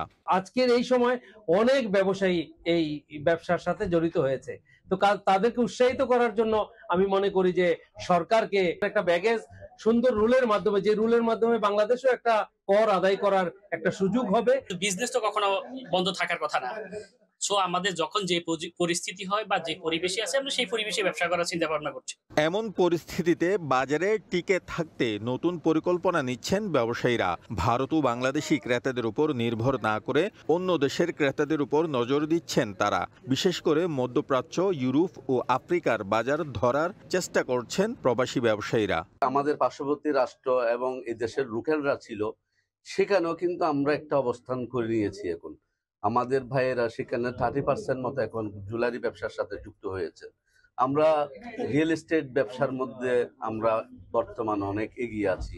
ব্যবসায়ীরা বলছেন রাশিয়া ইউক্রেন যুদ্ধ, মধ্যপ্রাচ্যের উত্তেজনা এবং ব্যাগেজ নীতির প্রভাবের কারণে অস্থির দুবাইয়ের স্বর্ণের বাজার। আগে প্রতিদিন ভিড় থাকলেও এখন প্রয়োজন ছাড়া কেউ আসছে না। নীতিমালায় পরিবর্তন এলে ক্ষুদ্র ব্যবসায়ীরা আবার ঘুরে দাঁড়াতে পারবেন বলে মনে করেন সংশ্লিষ্টরা। শিবলি আল সাদিক, সময় সংবাদ, সংযুক্ত আরব আমিরাত। ক্যান্সারে আক্রান্তের হারে ইউরোপের মধ্যে দ্বিতীয় সর্বোচ্চ স্থানে আয়ারল্যান্ড। দেশটিতে প্রতি বছর হাজার হাজার মানুষের মৃত্যু হয় এই মরণ ব্যাধিতে। এই যখন অবস্থা, তখন দেশটির লিমেরিক কাউন্টিতে ক্যান্সার প্রতিরোধ ও গণস্বাস্থ্য সচেতনতামূলক এক সেমিনারের আয়োজন করে all Bangladeshi association of Ireland. Syed জুলের রিপোর্টে বিস্তারিত। ক্যান্সারে আক্রান্ত হয়ে প্রতি বছর প্রায় 10,000 মানুষের মৃত্যু হয় আয়ারল্যান্ডে। আর শনাক্তের দিক থেকে ইউরোপের দ্বিতীয় সর্বোচ্চ দেশ এটি। ইউরোপীয় ইউনিয়নের গবেষণা বলছে 2040 সাল নাগাদ আয়ারল্যান্ডে ক্যান্সার রোগীর সংখ্যা 47% বাড়তে পারে, যেখানে ইউরোপের অন্য দেশগুলোর গড় আক্রান্তের সংখ্যা হতে পারে 18%। এই অবস্থার মধ্যেই ক্যান্সার প্রতিরোধে সচেতনতামূলক সেমিনারের আয়োজন করে প্রবাসীদের সংগঠন all Bangladeshi association of Ireland. সেমিনারে ক্যান্সার গবেষক, চিকিৎসক ও ক্যান্সারে মৃত্যু হওয়া বাংলাদেশি পরিবারের সদস্যরা ক্যান্সারের উপসর্গ ও ক্যান্সার ধরা পড়ার পরে কি করণীয় তা নিয়ে আলোচনা করেন। আমাদেরকে এই সচেতন হয়ে আপনার আর্লি ডায়াগনোসিস যাতে হয়, আপনার ওই স্টেজ 4 যাতে নাকি আপনার বাংলাদেশের মানুষ ডাক্তারের কাছে না যায়, এইটা বন্ধ করার জন্য যা কিছু করা লাগে আমরা আপনার এই দেশে ক্যান্সার গবেষক হিসেবে, এই দেশের চিকিৎসক হিসেবে, এই দেশে যারা সচেতন মহল আছে, আসেন আমরা আমাদের কমিউনিটির পাশে দাঁড়াই। যে কোনো রোগের কোনো সিমটমস আসার আগেই আপনারা ডাক্তারের শরণাপন্ন হন এবং যত আগে আপনার রোগ নির্ণয় হবে তত দ্রুত আপনার চিকিৎসা সম্ভব। এবং all Bangladesh association of Ireland সর্বত্র বদ্ধপরিকর এই সচেতনতা প্রতিটি কাউন্টিতে যাতে বৃদ্ধি করার লক্ষ্যে আমরা আগামী দিনে আমাদের যে কনসালটেন্ট যে বিশেষজ্ঞ আছেন ক্যান্সার বিশেষজ্ঞ তাদের মাধ্যমে এই সচেতনতা বৃদ্ধির লক্ষ্যে আমরা কাজ করে যাব এই প্রত্যাশা করছি। সদ্য ক্যান্সার থেকে মুক্তি পাওয়া বাংলাদেশীও নিজেদের বাস্তব অভিজ্ঞতা তুলে ধরেন আলোচনায়। যারা প্রোস্টেটের বিশেষজ্ঞ সেই স্যারদের সেই ডাক্তারদের কথা অনুযায়ী এবং নিয়ম অনুযায়ী আমি চলছি এবং আমার সার্জারির পরে আমার পুরোটাই আমার ক্যান্সার নিরাময় হয়েছে। এখন আমি জিরো ক্যান্সার আছি। দেশটিতে গেল 1 মাসে 3 জন প্রবাসী বাংলাদেশি ক্যান্সারে মারা যান। আইরিশ ক্যান্সার সোসাইটি জানিয়েছে এখনই জরুরি পদক্ষেপ না নিলে ব্যক্তি ও রাষ্ট্র আগামী বছরগুলোতে ক্যান্সারের বোঝার মুখোমুখি হবে। জুয়েল, সময় সংবাদ, আয়ারল্যান্ড। এশিয়া কাপ ও নেদারল্যান্ডসের বিপক্ষে সিরিজ সামনে রেখে সোমবার সিলেটে ম্যাচ সিনারিওতে অনুশীলন করেছে বাংলাদেশ ক্রিকেট দল। দুপুরে পেসারদের বিপক্ষে প্র্যাকটিস করেছেন ব্যাটাররা, আর ফ্লাড লাইটে স্পিনারদের বিপক্ষে ব্যাটিং চালিয়ে নিয়েছেন লিটন ইমন তানজিদরা। আজ সন্ধ্যায় এইচপি দলের বিপক্ষে প্র্যাকটিস ম্যাচ খেলবে টাইগাররা। সিলেট থেকে নওশাদ আহমেদ চৌধুরীর ছবিতে অপু বণিকের রিপোর্ট। ফিল সিমন্স হেড কোচ হলেও সিলেটের ক্যাম্পে গুরুদায়িত্ব সিনিয়র সহকারী কোচ মোহাম্মদ সালাউদ্দিনের কাঁধে। তার সঙ্গে ক্রিকেটারদের বোঝাপড়া দারুণ। অধিনায়ক লিটন দাসেরও আস্থার জায়গা। সিলেট আন্তর্জাতিক ক্রিকেট স্টেডিয়ামের আউটার গ্রাউন্ডে অনুশীলনের ফাঁকেই আলাপ সেরে নেন গুরু শিষ্য। শুধু লিটন নন, ঘুরে ঘুরে সবার সঙ্গেই কথা বলেন। শরীফুল তাসকিনদের বোলিং মনোযোগ দিয়েই দেখছিলেন pace bowling coach Shaun Tait. Australian কোচের পর্যবেক্ষণই হয়তো ছাত্রদের বুঝিয়ে দেন সালাউদ্দিন। আউটার সংলগ্ন নেটে সেশন শেষে নাহিদ রানাকে নিয়ে এরপর হাজির হন হেড কোচ সিমন্স। ওই সময় আউটারে ব্যাটিংয়ে থাকা জাকের আলীকে পেস আর এক্সট্রা বাউন্সে ঘায়েল করেন গতি তারকা। এশিয়া কাপ স্কোয়াডে নেই নাহিদ, তারপরও হয়তো বুমরা হারিস রৌফদের কথা মাথায় রেখেই তার বোলিংয়ে প্রস্তুত করা হচ্ছে ব্যাটারদের। দিনের সেশন শেষে সন্ধ্যায় ফ্লাডলাইটে আরেক দফা ট্রেনিং। মাঠেই নামাজ আদায় করে নেমে পড়েন সবাই। শুরুতে ফুটবল নিয়ে ওয়ার্ম আপ, এরপর মূল অনুশীলন। মাঠের এক পাশে ফিল্ডিং ক্যাচিং প্র্যাকটিস করেন ক্রিকেটাররা, আরেক পাশে ব্যাটাররা খেলেন অনেকটা ম্যাচ সিনারিওতে। ফিল্ডিং সেট আপ করে নিয়ে বোলিং করেন spinner Sheikh Mehedi. Umpire coach Salahuddin. একটা ডেলিভারিতে নো বল কল করেন তিনি। ফ্রি হিট পেয়ে বড় শট খেলেন পারভেজ ইমন। সে দফা বল সীমানা ছাড়া করতে না পারলেও পরে ঠিকই আদায় করে নেন বাউন্ডারি। আগ্রাসী ইমন পরে নাসুমের বলেও হাকান বাউন্ডারি। যদিও ওই ওভারেই তাকে স্ট্যাম্পিংয়ের ফাঁদে ফেলে সুদ নেন নাসুম। ম্যাচের মতোই করেন সেলিব্রেশন। আউট হলেও ব্যাটিং প্র্যাকটিস চালিয়ে যান ইমন। তবে সুবিধা করতে পারেননি মেহেদি পরের ওভারেও। ডিপ স্কোয়ার লেগে তুলে দেন ক্যাচ, যদিও সেটা তালুবন্দি করতে পারেননি ফিল্ডার। অন্য প্রান্তে কিছুটা ধীরস্থির ছিলেন আরেক ওপেনার তানজিদ তামিম। তামিম ইমনের পর ক্রিজে লিটন। ক্যাপ্টেনের সঙ্গে এশিয়া কাপের স্ট্যান্ডবাই তালিকায় থাকা সৌম্য। লেগ স্পিনার রিশাদের ঘূর্ণি সামলে সিঙ্গেলস ডাবলস নিয়ে ওভার শেষ করেন দুজন। আরেক স্ট্যান্ডবাই বাহাতি তানভীরকেও খেলেন দেখে শুনে। ঘুরে দাঁড়িয়ে পুরো ট্রেনিং সেশন পর্যবেক্ষণ করেন হেড কোচ সিমন্স। নেদারল্যান্ডস দল সিলেট পৌঁছানোর আগে এটাই ছিল শেষ প্র্যাকটিস ডে। অপু বণিক, সময় সংবাদ, সিলেট। বিশ্বের তৃতীয় বৃহত্তম ক্রিকেট স্টেডিয়াম তো দূরে থাক, 3 সভাপতি বদলালেও পূর্বাঞ্চলের 37.5 একর জমিতে একটা ক্রিকেট পিচও বসাতে পারেনি বিসিবি। নানান সময়ে এই জমিকে ঘিরে নানান পরিকল্পনা করা হলেও সেসব পরিকল্পনার বাস্তবায়ন নেই। তাতে অনিশ্চিত ভবিষ্যৎ এই ভেন্যুর। অনিশ্চিত জীবন কাটছে এই ভেন্যুতে নিয়োগপ্রাপ্ত 16 মাঠ কর্মীর। 2015 সালে ঘরের মাঠে পাকিস্তান সিরিজের পরে তৎকালীন প্রধানমন্ত্রী শেখ হাসিনা ঘোষণা দিয়েছিলেন যে এই 37.5 একর জমিতে তৈরি করা হবে একটা বিশাল ক্রিকেট স্টেডিয়াম।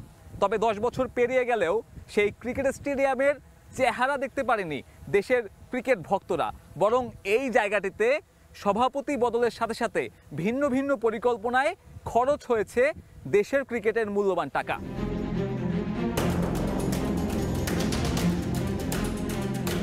10 বছর ধরে কেবল দেখেই যাচ্ছে বিসিবি, কখনো পাপন কখনো ফারুক। সম্প্রতি এখানে পা পড়েছে বর্তমান সভাপতিরও। তবে অগ্রগতি পিচ বসানো না হলেও দফায় দফায় নাম আর ব্যানার পরিবর্তন হচ্ছে ঠিকই। অথচ এই ভেন্যুর জন্য রাখা হয়েছে 16 জন মাঠ কর্মী। তবে এদের কেউই নিশ্চিত না নিজেদের কর্মপরিকল্পনা সম্পর্কে। পূর্বাচলের এই 37.5 একর জমি পরিত্যক্ত মনে হলেও কাগজে কলমে এখন পর্যন্ত এখানে খরচ প্রায় 100 কোটি। 2022-এ অস্ট্রেলিয়ান ঠিকাদার প্রতিষ্ঠান পপুলাসের সঙ্গে 76 কোটির বেশি টাকায় হয় চুক্তি। ফারুক আহমেদের বোর্ড সে চুক্তি বাতিল করলে বোর্ডের পুরো টাকাটাই হয় নষ্ট। পপুলাসের সঙ্গে এই চুক্তি নিয়েও আছে দুর্নীতির অভিযোগ। চলছে দুদকের তদন্ত। এরপর সেখানে ঘরোয়া ক্রিকেট চালু করতে নতুন করে বাজেট বরাদ্দ করে বিসিবি। বসানোর কথা ছিল টার্ফ, অন্তত 3 ফুট উঁচু করার কথা ছিল আউটফিল্ডটাও। তবে ফারুক আহমেদের বিদায়ে সে পরিকল্পনাও এখন কেবলই অতীত। সাব্বির মিথুন, সময় সংবাদ, ঢাকা। সাফ অনূর্ধ্ব 17 চ্যাম্পিয়নশিপে নিজেদের চতুর্থ ম্যাচের আগে অনুশীলন করেছে বাংলাদেশ দল। স্থানীয় সময় বিকেলে ট্রেনিং সেশন সম্পন্ন করে মাহবুবুর রহমান লিটুর দল। আসলের শুরুটা ভালো হলেও পরের ম্যাচেই ধাক্কা খেতে হয় লাল সবুজ বাহিনীকে। প্রথম ম্যাচে স্বাগতিক ভুটানকে হারালেও পরের ম্যাচে ভারতের কাছে হারতে হয় বাংলাদেশের। যদিও সে ক্ষত পুষিয়ে উঠেছে লাল সবুজের দল। নেপালের বিপক্ষে নিজেদের তৃতীয় ম্যাচে 3-0 ব্যবধানে জয় পেয়ে খানিক স্বস্তি দলে। নিজেদের চতুর্থ ম্যাচের আগে 2 দিন সময় পাচ্ছে বাংলাদেশ। 27 আগস্ট এই নেপালের বিপক্ষেই আবারও মাঠে নামবে প্রীতি আলপিরা। তার আগে অনুশীলনে নিজেদের ঝালিয়ে নিচ্ছে লিটুর দল। পরের ম্যাচেও জয়ের লক্ষ্য দলের। রাউন্ড রবিন লিগ পদ্ধতিতে টুর্নামেন্ট হওয়ায় জয় ভিন্ন অন্য কিছু ভাবার উপায় নেই অর্পিতা ইয়ারজানদের। নিজেদের ভুল শুধরে আগামী 3 ম্যাচের প্রত্যেকটিতে জয়ের লক্ষ্য বাংলাদেশ দলের।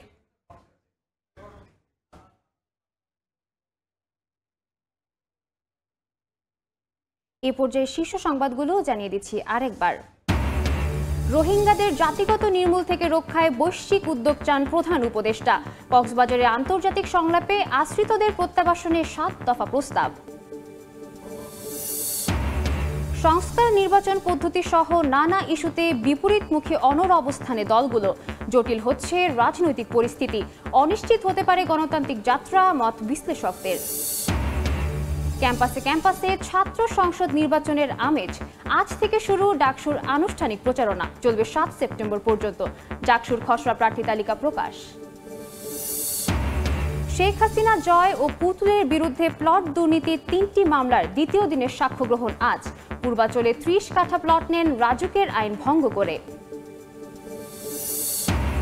এবং সীমান্তে বিএসএফ এর গুলিতে 7 মাসে নিহত 22 বাংলাদেশি। 16 বছরে 607 জনকে হত্যা। তথ্য আইন ও সালিশ কেন্দ্রের আলোচনায় কাজ না হলে আন্তর্জাতিক আদালতে যাওয়ার পরামর্শ।